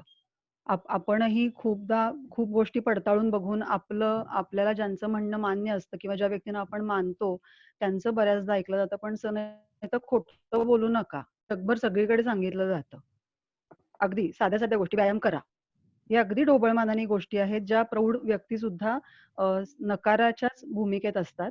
त्यामुळे मी असं म्हणेन की आज्ञाधारक मूल म्हणजे जे मूल सर्व सूचना निमूटपणे ऐकतं ते चांगलं, हा आधी मनातला ग्रह दूर करावा. असं असू नये. मुलाचं स्वतंत्र व्यक्तिमत्व आहे, त्याचे विचार, त्याच्या भावना, त्याचं मत हे विचार घेऊनच, ते लक्षात घेऊनच आपण मुलाविषयीचं मत तयार करावं. आणि याचा पुरावा काय की आपणही ऐकत नाही, हे त्याचा पुरावा आहे, मोठी व्यक्ती सुद्धा. त्यामुळे आपण स्वतंत्र व्यक्ती असल्यामुळे प्रत्येक गोष्टीला आपण आपला विचार पडताळून बघतो आणि मग व्यक्त होतो. तसं नसतं तर सासवा-सुनांची भांडणं कधीच झाली नसती आयुष्यात. मला पण इथे एक जोडायला आवडेल, की मला लगेच क्लिक झालं. इवाच्या पप्पांना कधी पण आवाज दिला तर एका आवाजात ते कधीच ऐकत नाहीत. म्हणजे 2-3दा आवाज द्यावा लागतो. इवाला जेव्हा बोलता यायला लागलं, तेव्हा इवाला कितीदाही आवाज दिला तर इवा ऐकतच नव्हती. आणि मग जवळ जाऊन म्हणावं लागत होतं तिला, की "अगं मी किती वेळचा आवाज देत आहे. तू आवाजच देत नाही. ओ मम्मा" म्हणायचं. तर ती मला म्हणायची, "मी नाही ऐकत जा. मी नाही करत जा." ती फक्त 30 महिन्याची आहे आता. तर माझ्या असं लक्षात आलं, की ती वारंवार मग तिला ते खूप छान, म्हणजे मी जसं-जसं तिला म्हणायची, "तू ऐकत नाही, तू करत नाही." की ती मग म्हणायची, "मी नाही ऐकत जा, मी नाही करत जा." आणि मग मी माझा टोन चेंज केला आणि मी दररोज कमीत कमी 3-4 वेळा म्हणायची, "इवा सगळं ऐकते मम्माचं. इवा इकडे ये बरं." आणि त्या दिवशीपासून ती पूर्णपणे चेंज झाली, की ती आता मी एक आवाज दिला तर ती लगेच ऐकणं सुरुवात करते. तर मी तिला म्हणते, "मी 5 म्हणणार बरं का, 5 म्हणतपर्यंत मम्मापर्यंत यायचं." 5 म्हणायच्या अगोदर ती 4 म्हणतपर्यंतच माझ्याजवळ लगेच धावत येते. तर फक्त मी इवा ऐकते, श्रुतीने म्हटलं तसं एवढंच प्रयोग केला. तर हे पण म्हणजे वर्क करू शकतं पालकांसाठी. पुढचा प्रश्न घेऊया. नीतूला मला हा प्रश्न विचारायचा आहे. नीतू रुपाली म्हणतेय, की "I used to ask my son who is 7 years old which toy he wants to buy. But he plays with it for just short period and leaves it. And mostly are expensive." Neetu? Neetu? इथं तुला unmute करावं लागेल स्वतःला. हां. Neetu unmute कर yes. एकदा. हां. त्यांचं मूल आहे की जे खूप वेळ एका गोष्टीत नाही रमत आहे. त्याचा इंटरेस्ट निघून जातो आणि खूप लवकर झटकन नवीन गोष्ट पाहिजे. It's a very difficult task for the parents. प्रत्येक वेळी एक्सपेन्सिव्ह खेळणीच द्यावीत असं काही नाहीये खरं तर. I don't know why she is buying all expensive things only for him. छोट्या छोट्या खेळातनं, कारण हे जर त्याचा अटेन्शन स्पॅन असेल आणि एखाद्या गोष्टीतला त्याचा इंटरेस्ट जात असेल तर तो तुम्हाला बिल्ड नाही करता येणार आहे. तोच खेळ वेगळ्या पद्धतीने खेळणं किंवा आणखीन काही त्याच्यात मजा आणता येईल का किंवा चॅलेंजिंग करता येईल का, असा प्रयोग करून बघितला पाहिजे. आणि डोंट बाय एक्सपेन्सिव्ह टॉईज. छोट्या मुलांना एक छोटा ठोकळा जरी मिळाला तर that is their car, that is their home. ती सवय पहिल्यांदा मला असं वाटतं की थोडी कमी करायला हरकत नाही. आणि आहे त्याच खेळातनं वेगळं पण करता येईल का, असा प्रयोग थोडा पालकांनी करायला हरकत नाही या मुलाच्या बाबतीत. क्रिएटिव्हिटी लागेल, पालकांना थोडा विचार करावा लागेल, पण पॅरेंटिंग इझी कुणी म्हटलंय? It is always challenging and she has to learn this. मला पण एका सत्रामध्ये मला आठवतं अश्विनीने असं म्हटलं होतं, की तिच्या घरात जेव्हा मुलं टॉईजसाठी म्हणतात, तर तिने एक सेट केलेला आहे डिसिप्लिन, की या महिन्यात ₹300 आहेत. त्याच्यामध्येच तुला तुझं टॉईज काय-काय घ्यायचं ते घ्यायचं. 300च्या वर तुला टॉय घ्यायचं नाहीये. मग ती मुलं स्वतःहून ठरवतात, की मला जर आता महाग टॉईज घ्यायचं आहे, टॉय घ्यायचा आहे, तर मग मी नेक्स्ट मंथ 300 प्लस ॲड करून 600चा घेईल किंवा मग त्यातूनही काही पैसे वाचून मग घेईल का, असा मुलं सेल्फ डिसिप्लिननी विचार करतात. दुसरी एक गोष्ट, की हे खूप या नॅचरल आहे, की संदर्भात मुलं हां, श्रुतीताई. हे खूप नॅचरल आहे, की नाही, मुलं तुझा एक मुद्दा टॉय पूर्ण. वापर करतात आणि सोडून देतात. म्हणजे असं हो. होतं, की थोडा वेळ म्हणजे कोणतीही गोष्ट एखादी गोष्ट सरावाची झाली, म्हणजे आता शिकण्याच्याही प्रक्रियेतली एखादी गोष्ट करतपर्यंत तिची क्युरिओसिटी राहते. एकदा करून झाली, 4-5दा त्याचा सराव झाला, की मग ती गोष्ट सोडून देतात मुलं. मग लगेच दुसऱ्या गोष्टीकडे वळतात. तर टॉईजच्या बरोबर. बाबतीत पण असंच होतं, की त्यांना जे काही तोडफोड करायची असते, बघायचं असते, त्याच्यामध्ये काय आहे, काय नाही, सगळं त्याचा पोस्टमॉर्टम झाला, की ओके आता मी शोध लावलाय आणि मग सोडून दुसऱ्या टॉयकडे जातात. श्रुती आणखीन तुला ह्याच्यात हां, हां ताई. कल्पना ती असं पण होतं या ह्याच्यामध्ये की आव्हान नसतं त्या खेळामध्ये. हा मुलांना थोडी आव्हानं हवी असतात आणि ती त्या खेळामध्ये काहीच पूर्ण होणार नाहीये, इंटरेस्टिंग काही निर्माण होणार नाहीये. असं जेव्हा घडतं तेव्हाही ते त्या खेळाकडे दुर्लक्ष करत असतं.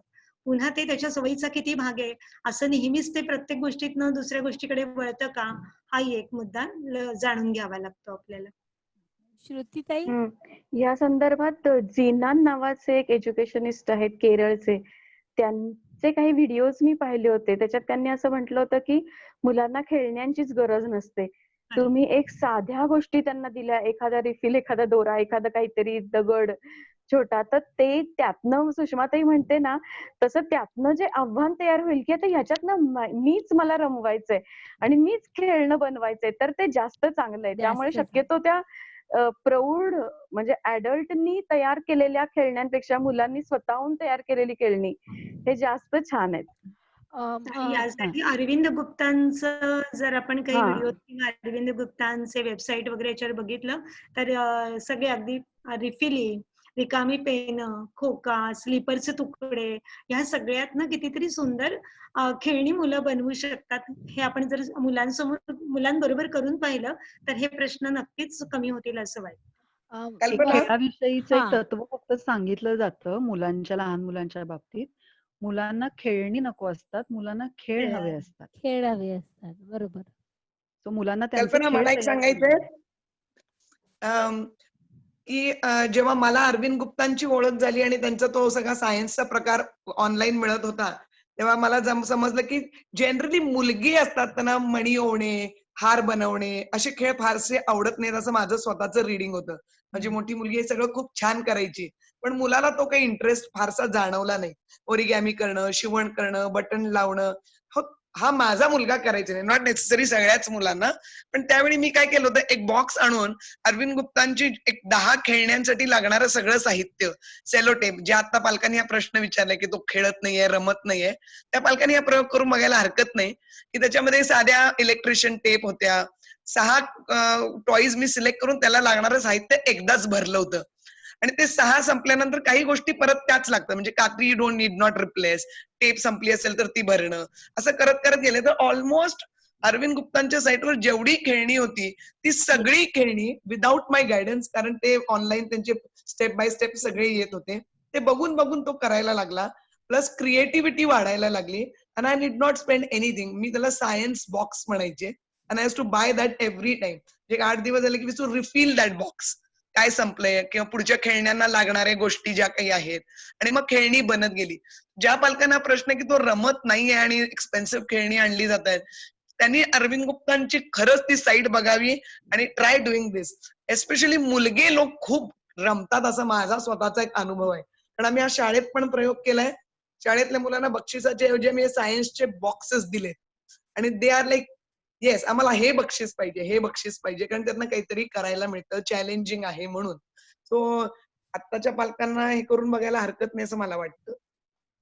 वर्षा, तुला आणखी काही जोडायचं आहे? मॅडम. हा सर, बोला. मी थोडं तुमची रजा घेतली तर चालेल का? मला थोडा ठीक आहे पेशंटचा प्रॉब्लेम आहे. Okay. I am sorry and thank you everybody. I must leave. धन्यवाद sir. Thank you sir. Thank you sir. Welcome. It was nice meeting all of you. Thank you sir. Maharashtra बाल शिक्षण परिषदेच्या तर्फे तुमचं आभार मानतो की तुम्ही तुमचा नाही एवढं फॉर्मल काय करू नका, तसं मला बरं नाही वाटत. पिडियाट्रिशियन्स ना फॉर्मॅलिटीची फार सवय नसते. Anyway, thank you. I must go actually. I have a patient's problem. Thanks sir for your valuable time. Thank you sir. Welcome. वर्षा, तुला जोडायचं आहे इथे काही? नाही कल्पना, झालंय. ओके. पुढचा प्रश्न आहे आपल्यासोबत यजुवेंद्र सर असतील तर आपण त्यांना पुढचा प्रश्न फॉरवर्ड करूया. My son is 8 years old. He has few friends who belong to rich family. ज्या गोष्टी त्यांच्याकडे आहे त्या सर्वच आपल्याकडेही घेऊन द्याव्या हे आपल्या मनाला पटत नाही, पण त्यांची कंपॅरिझन सुरू होते. यासाठी मुलांना कसे मार्गदर्शन करावे? यजुवेंद्र सर असतील तर यावर बोलतील. बहुतेक सर नाही आहेत. नाहीये? मला वाटतं सुषमाकडे पास करावा तो. हा सुषमा ताई. हा परत एकदा सांगतेस का? माझं ते काहीतरी म्हणतात की 8 वर्षाचा मुलगा आहे आणि त्याचे जे मित्र आहेत हे श्रीमंत घरातली मुलं आहेत आणि ज्या गोष्टी त्यांच्याकडे आहेत त्या आपण म्हणजे यांच्याकडे पण असाव्या आणि मला घेऊन द्यावा असं त्याच्या मनात येतं. पण त्यांची कंपॅरिझन सुरू होते म्हणजे त्याला आहे आणि मला नाही. यासाठी मुलांना कसं मार्गदर्शन करायचं म्हणजे कसं सांगायचं त्यांना? हे अगदी मानसशास्त्रीय घडणारी गोष्ट आहे, मानसशास्त्रीयदृष्ट्या घडणारी गोष्ट आहे. त्यामुळे या खूपच सुरुवातीपासून आपल्याला मुलांना सांगत राहावं लागेल, की आपल्याकडे काय आहे आणि आपण काय घेऊ शकतो आहोत आणि त्याच्याही पेक्षा आनंद कशातनं निर्माण होईल. छोट्या छोट्या गोष्टीतनं कोणत्या आनंद निर्माण करता येतोय. एकत्र काहीतरी कृती करणं, एकत्र पदार्थ बनवणं, एकत्र फिरायला जाणं, एकत्र वाचन करणं, अशा प्रकारचे आनंद आपण मुलांबरोबर जर अधिकाधिक निर्माण करू शकलो, तर कदाचित या बाह्य अशा ज्या गोष्टींचं आकर्षण आहे, ते वाटणार नाही.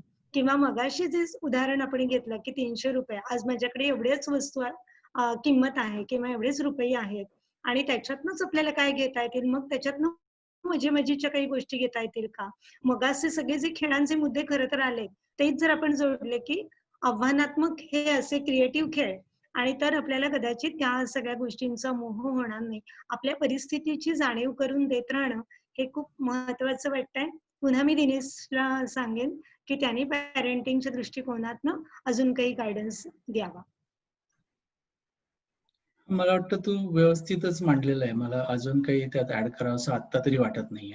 ओके. हां, पुढचा एक प्रश्न फक्त एक मला असं वर्षा. वाटतं, की ही जी गरीब आणि श्रीमंतांची दरी भारतातही दीर्घकाळपासून आहे आणि पुन्हा आता ज्या तऱ्हेची धोरणं किंवा भारतीय काय म्हणूया समाज व्यवस्था जी आहे त्यामध्ये ही दरी दीर्घकाळ राहणारही आहे, गरीब आणि श्रीमंत आणि या प्रकारचं नेहमीच निम्नस्तरीय आर्थिक निम्न स्तरातल्या माणसाला वरच्या स्तराचं आकर्षणही असतं आणि तिथे पोचावं हे वाटतही असतं.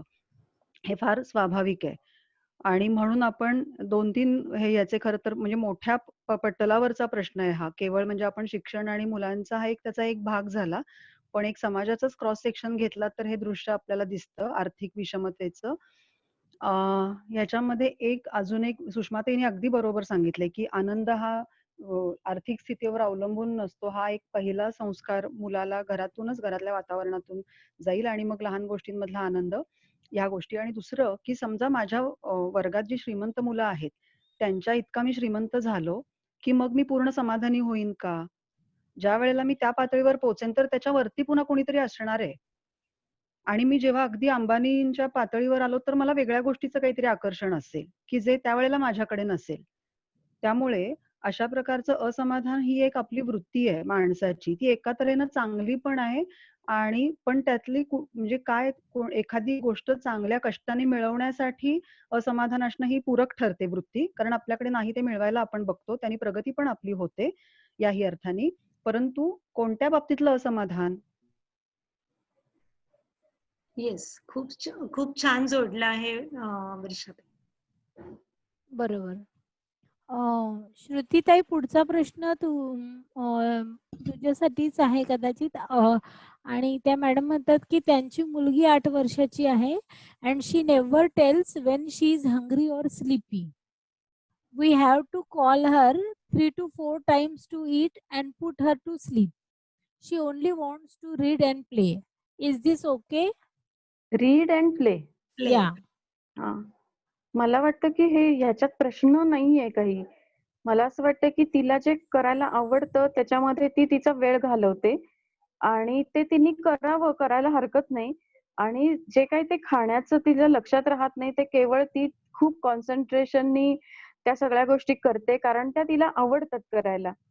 आणि दुसरा मुद्दा ह्याच्यामध्ये असा मला वाटतं की तिच्यामध्ये तेवढी एनर्जी आहे की ती ते कोप अप करू शकते की नाही जेवली तरी सुद्धा चालेल. ह्याचा अर्थ दुसरीकडनं हाच होतो की ज्या गोष्टी ती करते त्या तिला खूप आवडतात. त्यामुळे जर तुम्हाला तिला 3-4 वेळेला आठवण करून द्यावी लागत असेल सध्या तर करून द्यावी. It's okay. त्याच्याशिवाय दुसरा काही म्हणजे हा खूप मोठा म्हणजे प्रश्न नाहीये मला असं वाटतं. बरोबर.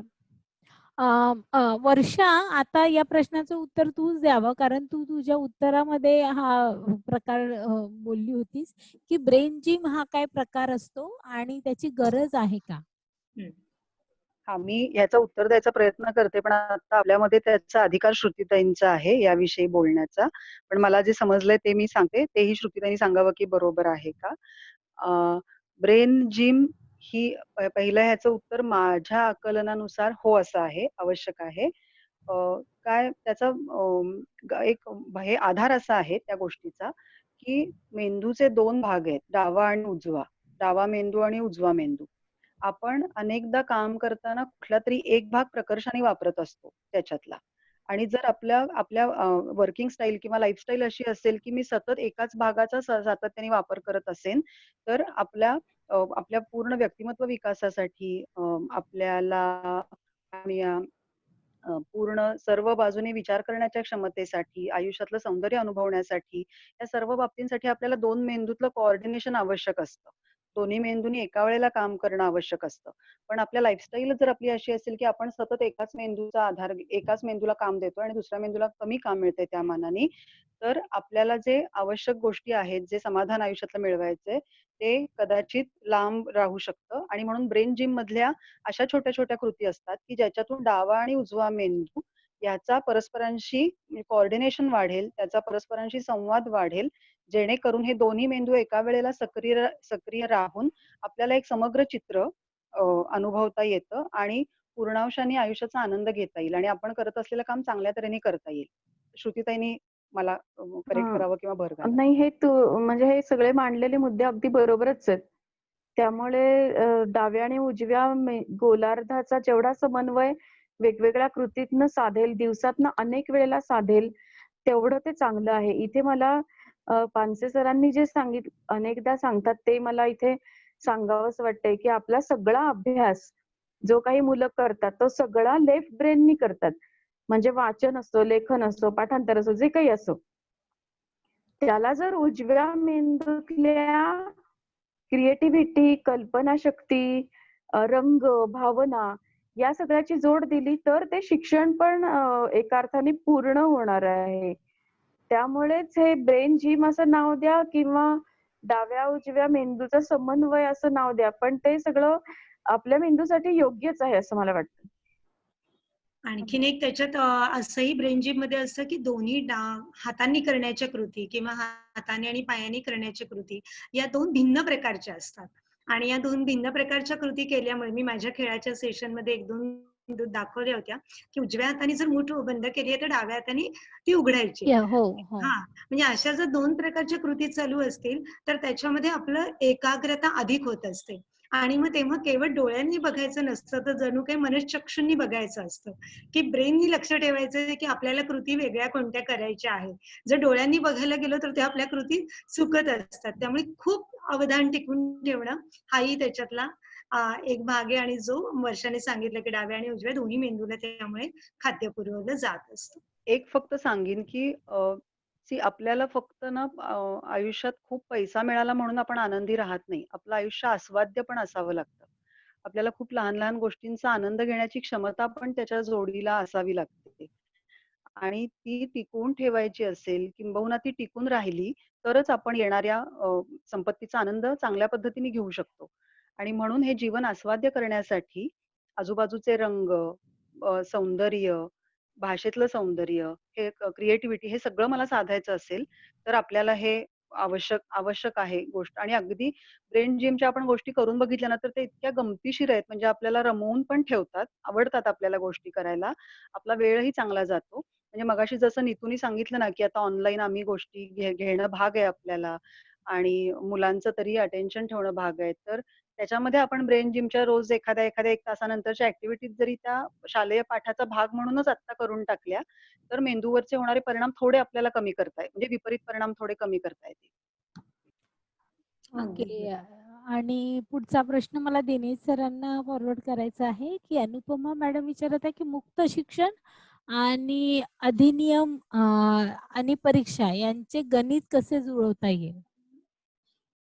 श्रुतीताईने जोडलं तरी चालेल. मुक्त शिक्षण, अधिनियम आणि परीक्षा. खरंच मोठा प्रश्न आहे तो सगळा जोडायचा. वर्षा, तुला पण जोडायचं असेल तर So, एक डिस्कशनने हा प्रश्न काय मला घेऊया. एक मिनिट मला प्रश्न बेसिकली नीट सांग जरा परत एकदा. प्रश्न असा आहे की मुक्त शिक्षण अधिनियम आणि परीक्षा यांचं गणित कसं जुळवता येईल? बेसिकली मला जे समजलंय ते मी सांग.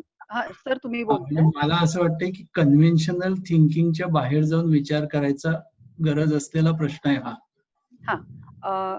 त्याची हे सांगते की अधिनियम आणि शासकीय पातळीवर ह्याचा पहिल्यांदा का विचार केला गेला आणि मग आपण आपल्या बाजूनी कसा त्याच्यामध्ये मेळ घालू शकू.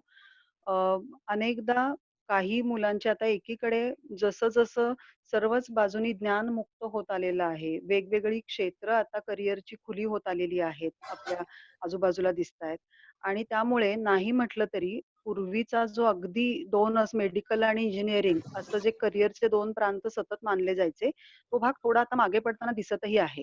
म्हणजे कदाचित 10 वर्षांपूर्वी ज्याला त्याला डॉक्टर किंवा इंजिनिअरच व्हायचं असायचं, आता प्रत्येकालाच ते व्हावंसं नाही वाटत. आता थोडी आजूबाजूची क्षेत्र सुद्धा चोखंदळण्याचं काम सुरू झालेलं आहे.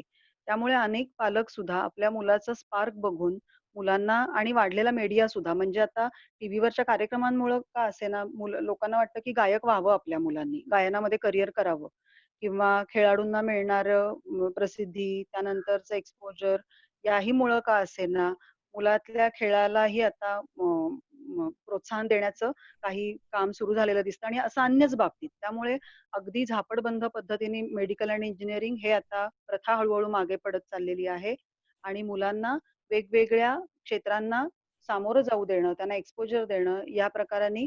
पण आता व्हायला काय लागलं की ज्या पालकांना अशा प्रकारचं एक्सपोजर मुलांना द्यायचं आहे आणि तरीही आम्हाला शालेय संपादन किंवा त्या म्हणजे समजा 8वीच्या वयाचं मूल असेल तर एकीकडे मी पाठवीन ना त्याला काही खेळायला, क्रिकेट खेळायला, पण त्यावेळेला मग ते इकडे नाहीये, मागं पडता कामा नये.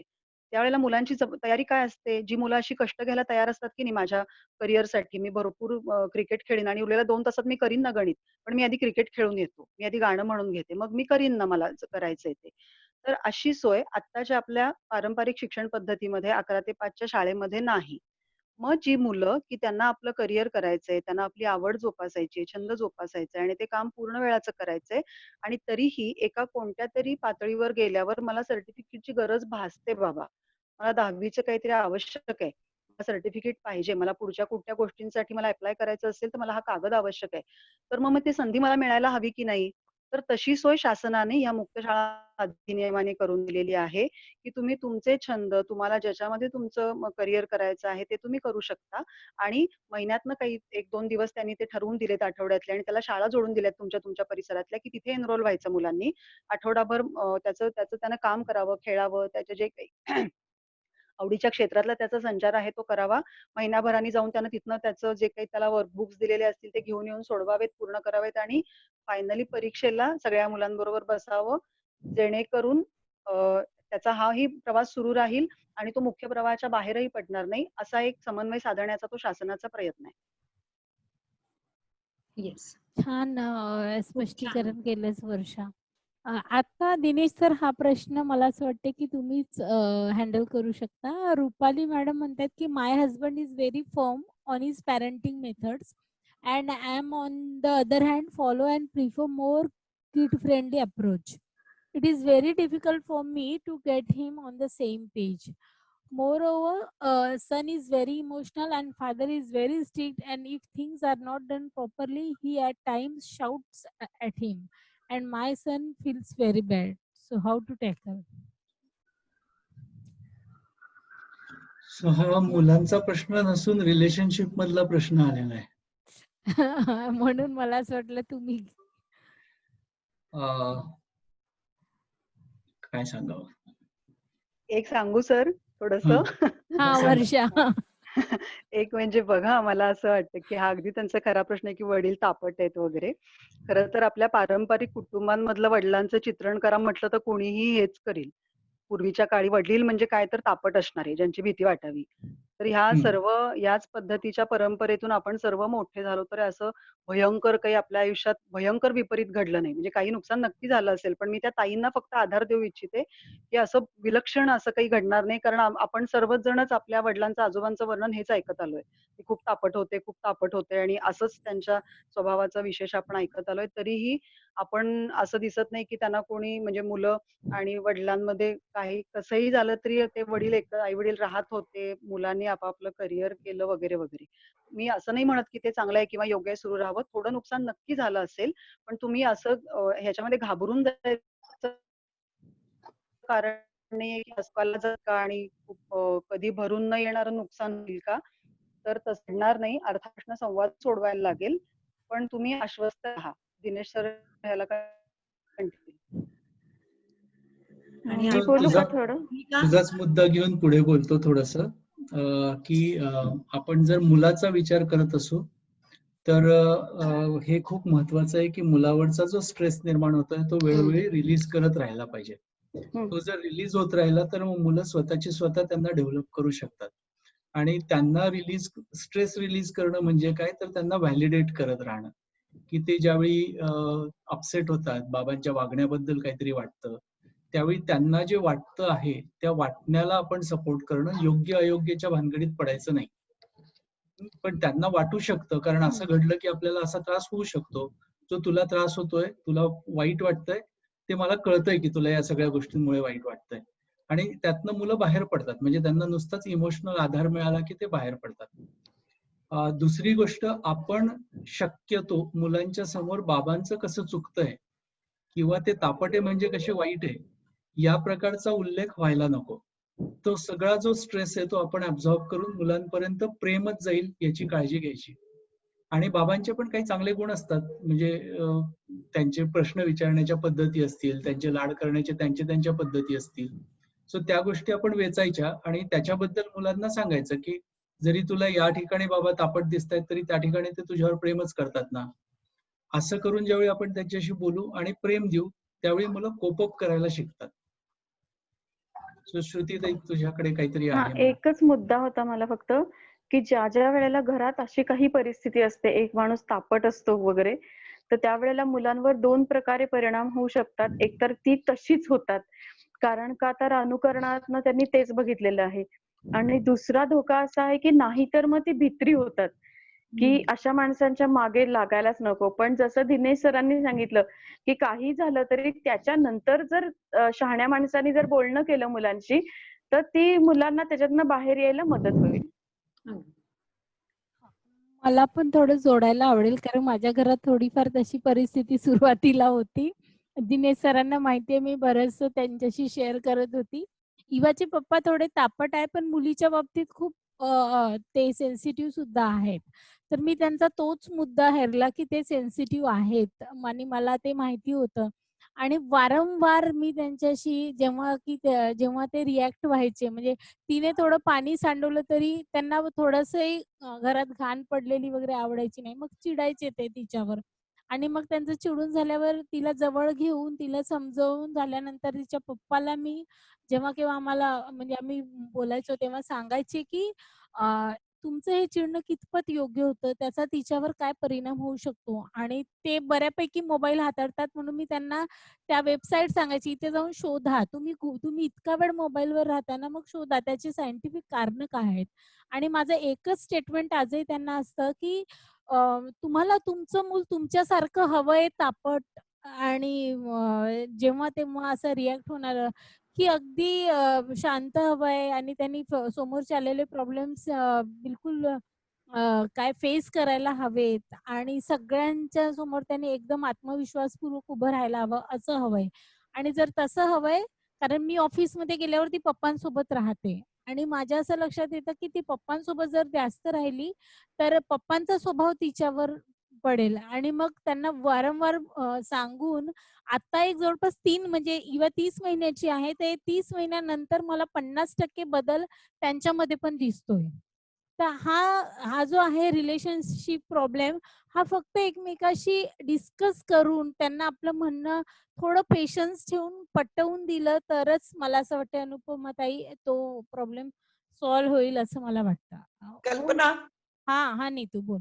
मला श्रुतीताई, सुषमाताई यांना काही विचारायचं आहे, बोल. की जसं बाल मानसशास्त्रावरती खूप सारं लिहिलं गेलं, पालकांना त्याचं खूप सारं मार्गदर्शन मिळतं, उत्तम पालक होण्याची आमची धडपड आहे, प्रत्येक आईला वाटतं की आपण चांगली आई व्हावी, आणि यासाठी बरेच कार्यशाळा मी पाहिल्या आहेत.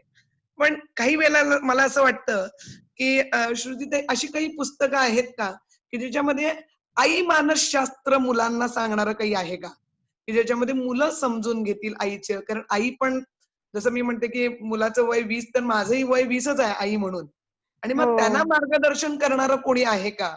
आमची आपले होणारे चेंजेस, त्यांची सायकोलॉजी, त्यांचे हार्मोनल चेंजेस, असं सगळं खूप सारं येतं.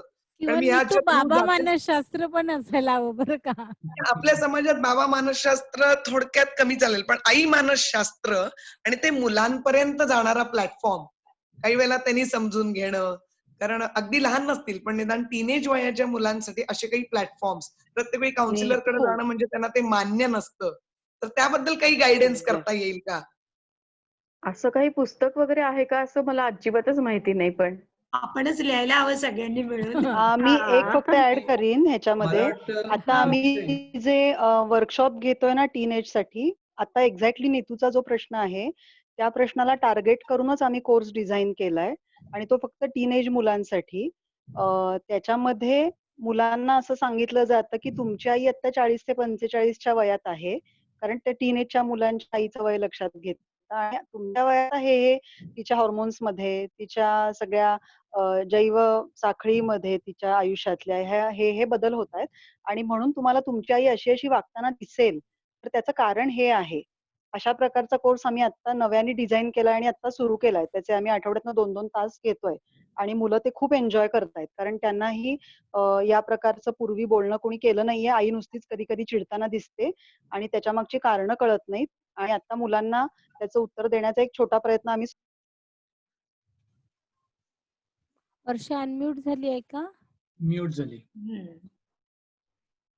हा, आणि त्याच्यामध्ये हे सर्वच गोष्टी ताण म्हणजे मुलांना येणारे आणि त्याच वेळेला पालकांना असणारे, आणि मुलांच्या शरीरात होणारे बदल आणि त्याच वेळेला आईच्या शरीरात होणारे, आणि त्याचा होणारा आपल्या स्वभावावर होणारा परिणाम आणि वातावरणावर होणारा परिणाम, याबद्दलच मुलांना जागरूक केलं जातं. येस. एक शेवटचा प्रश्न श्रुतीताई, आपण तुला विचारते आहे की ब्रेन जिम कोणत्या एज नंतर सुरू करावं?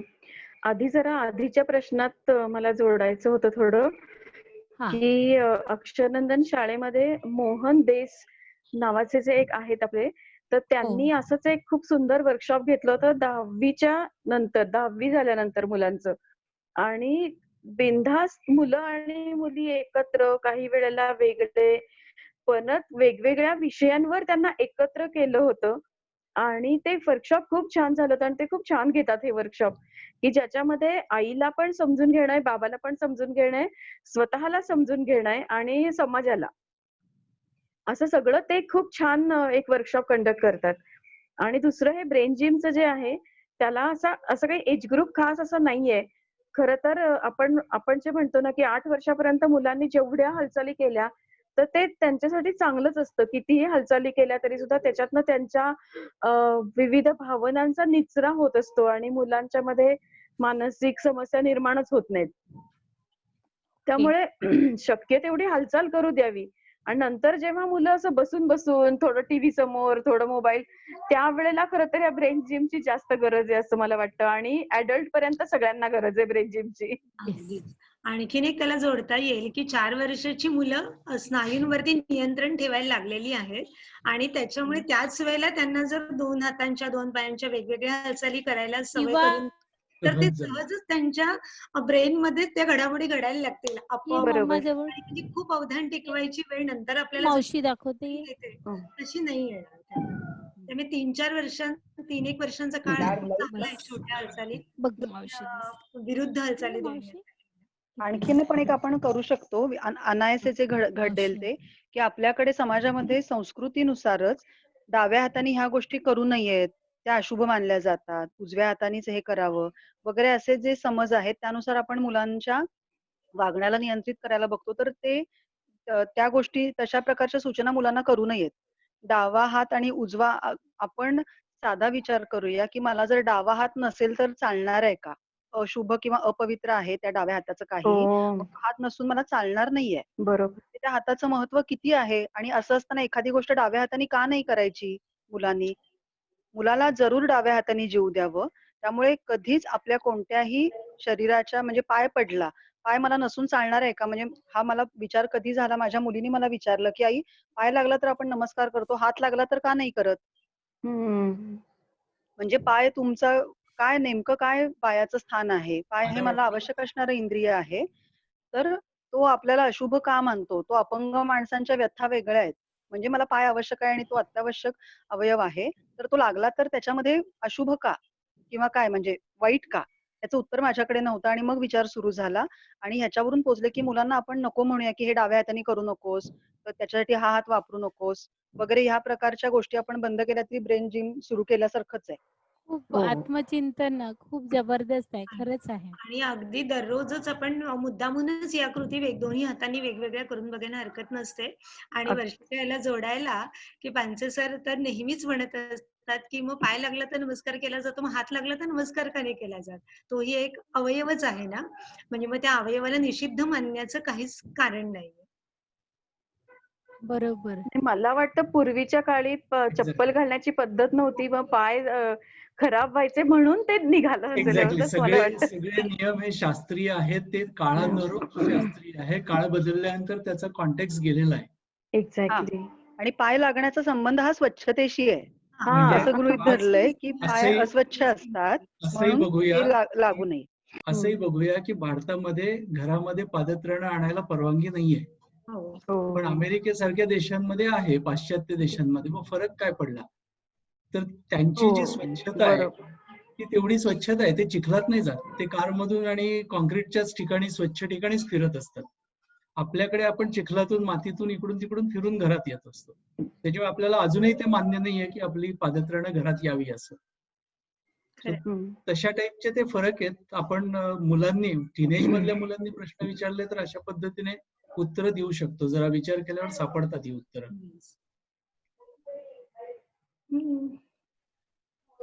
के आज आपलं शेवटचं सत्र होतं. प्रश्न सुद्धा संपलेले आहेत आणि खूप सुंदर मेजवानी 1.5 महिन्यापासून मिळाली आणि एकदम छान मेजवानी मिळाल्यानंतर पोट भरून अशी कशी डकार येते तशी आज घ्यावीशी वाटतंय.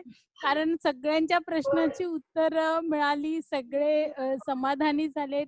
मला खरंच काल एक फोन आला होता आणि एक पार्टिसिपंट मला म्हणाले, की "मॅडम तुमचे वक्ते इतके जबरदस्त आहेत, की असं वाटतं, की प्रत्येक प्रश्नाची उत्तरं किती सहज देतात आणि ते प्रॅक्टिकल असतात ती प्रश्न आणि सगळ्यांचं मन एकदम तृप्त झालेलं आहे." तर म्हणून मला आता असं वाटलं, की कुठेतरी हे संपवावं. कारण या सगळ्यामध्ये खूप काही वेळ आता शाळा सुरू झाल्यात, ऑफिस सुरू झालेत आणि आपण खूप व्यस्त झालेलो आहोत. तर महाराष्ट्र शिक्षण परिषदेचे जे अध्यक्ष आहेत चंद्रपूर शाखेचे, ते आपल्याशी कनेक्ट झाले होते. परंतु काही कारणामुळे ते ऑडिओ कनेक्ट होऊ शकल्या नसल्यामुळे त्यांनी फक्त आपल्याला शुभेच्छा दिलेल्या आहेत. As a secretary of Maharashtra Balshikshan Parishad शाखा चंद्रपूर, मी तुम्हा सर्वांचे मनःपूर्वक आभार मानते, की तुमच्या सगळ्यांच्या सहकार्याशिवाय मी हे करूच शकली नसती. आणि मी खरंच आभार मानते माझ्या मुलीचे, की तिने इतके दिवस मला साथ दिली, की मी या वेळेमध्ये स्वतःला एंगेज ठेवू शकले. तिच्या पप्पांचे सुद्धा मला आभार मानायचे आहे, कारण त्यावेळेत ती त्यांना एंगेज करायचे. तर आणि आता आपण हे सगळे कनेक्ट राहू. जसं पॅरेंटिंग मॅटर्स नावाचा एक आपण ग्रुप तयार केलेला आहे, ज्यामध्ये आपण सगळे असणार आहोत आणि काही पालक सुद्धा त्यामध्ये असणार आहेत. आणि पालक या सगळ्या ग्रुपमध्ये आपल्या समस्या टाकतील. त्यांना जर वाटेल, की एखादं सेशन आपण त्यांच्यासाठी घ्यावं, तर आपण त्यांच्यासाठी ऑनलाईन सेशन घेता येईल. फक्त यापुढची सगळी सेशन पेड असतील. सो दॅट जी काही वक्ते आता नवीन नवीन सेशन डिझाईन करत आहेत त्यांना काहीतरी आपण एक ऑनरियम द्यावं, हा त्या मागचा हेतू आहे. तर ॲटलिस्ट पर पार्टिसिपंट किती घेता येईल तसा करून महिन्यातून एक वेबिनार आपल्याला घेता येईल. तर ज्या पालकांना पॅरेंटिंग मॅटर्सच्या ग्रुपला जॉईन व्हायचं आहे त्यांनी मला पर्सनल मेसेज करून इंटरेस्टेड म्हणून टाईप केलं तर मी त्यांना ती लिंक देईल आणि ती लोक जॉईन होऊ शकतील. वर्षाचा जो कोर्स सुरू आहे किंवा श्रुतीताईचे जे चिकू पिकू मॅगझिनचे जे काही अपडेट्स आहेत ते सुद्धा मी पॅरेंटिंगच्या ग्रुपवर टाकत जाईल जेणेकरून आपल्या सगळ्यांना त्याची माहिती होईल. आणि मी खरंच मनापासून म्हणजे चिकू पिकू मासिक अशी माझं काही हे नाही आहे म्हणजे टॅग वगैरे झालेलं नाहीये, पण मला खरंच ते मासिक खूपच जास्त सायंटिफिक आणि खूपच कामाचं वाटतं. म्हणून पालकांनी ते मासिक नक्की हे करावं. त्याचं मला वाटते वर्षाला 1,000 रुपये काही त्याचं फीज आहे. पण ती खूपच म्हणजे मुलांसाठी 8 वर्षापर्यंतच्या मुलांसाठी खूप उपयोगी असं मासिक आहे. म्हणजे माझ्या घरात आलेल्या ज्यांना छोटी मुलं आहेत अशी लोक जेव्हा माझ्या घरात येतात मी त्यांना जबरदस्तीने ते मासिक दाखवते की वाचा. आणि हे खूप छान आहे, तुम्ही बोलवा. तर गरज आहे पालकत्वाची, स्वतःला समजून घेण्याची, पालक म्हणून स्वतःला घडवण्याची. तर सुसंवाद कुमारांशी वर्षा तू काहीतरी लिहिलेलं आहेस या फेसबुकवर, तू जर ऍड मी करशील. सांगते फक्त आता याच्यावर इन्क्वायरी आली की असं कुठे आहे टीन एजच्या मुलांसाठीचा कोर्स. तर आम्ही सुसंवाद कुमारांशी नावाचं फेसबुक पेज आहे, तिथे अपडेट्स आणि कोर्सच्या तारखा आणि आमचे विषय कुठले आहेत याची सविस्तर माहिती त्या फेसबुक पेजवरती आहे. तिथे कॉन्टॅक्ट नंबर आहेत, तर सर्व माहिती तिथे मिळू शकेल म्हणून, आणि त्याची लिंक दिलेली आहे. ओके.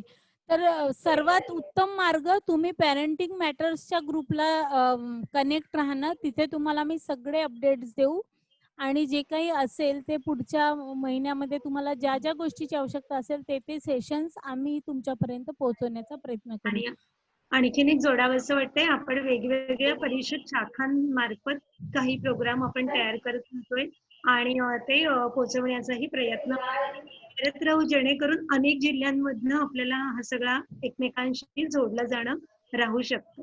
आणि आजच्या सारखं अजून एक आजच्या आपल्या सत्राचा एक विशेष आपल्याला नोंदवता येऊ शकतो आणि तो म्हणजे एका प्रश्नाचे 4-6 दृष्टिकोन आपण सगळ्यांनी आता अभ्यासले.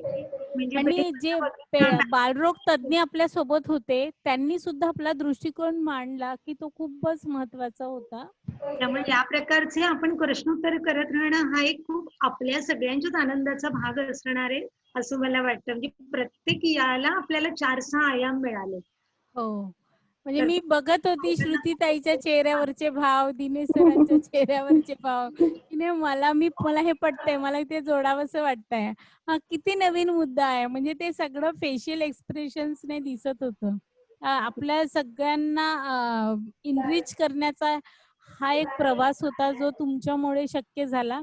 पुन्हा एकदा श्रुतीताई, दिनेश सर, नीतू, सुषमाताई, वर्षा, सगळ्यांचे खूप खूप आभार. थँक्यू व्हेरी सगळ्यांनी मच. कल्पनाचे आभार मानायला हवेत. आपण सगळ्यांनी मिळून हा आनंद घेतलेला आहे खरंच आहे, खरंच आहे. संपूर्ण 16-17 सत्र हा आपल्या आनंदाचा भाग होता सगळ्यांच्या. मला श्रुतीताईचं विशेष वाटतं की आहे ना, आमचं तर आम्ही ग्रुप आहोत म्हणजे आम्ही परिषदेचे असल्यामुळे आम्हाला करणं होतं, पण श्रुतीताईचा स्वतः मग 1-2 वेबिनार नंतर इंटरेस्ट दिसला. त्या मला विचारत राहायचा केव्हा आहे प्रश्नोत्तराचं सेशन, आणि त्यांनी आपले बाकीचे सेशन्स बाजूला ठेवून इथे येण्याचं जास्त प्राधान्य दिलं. मला त्याचं फार कौतुक वाटतं.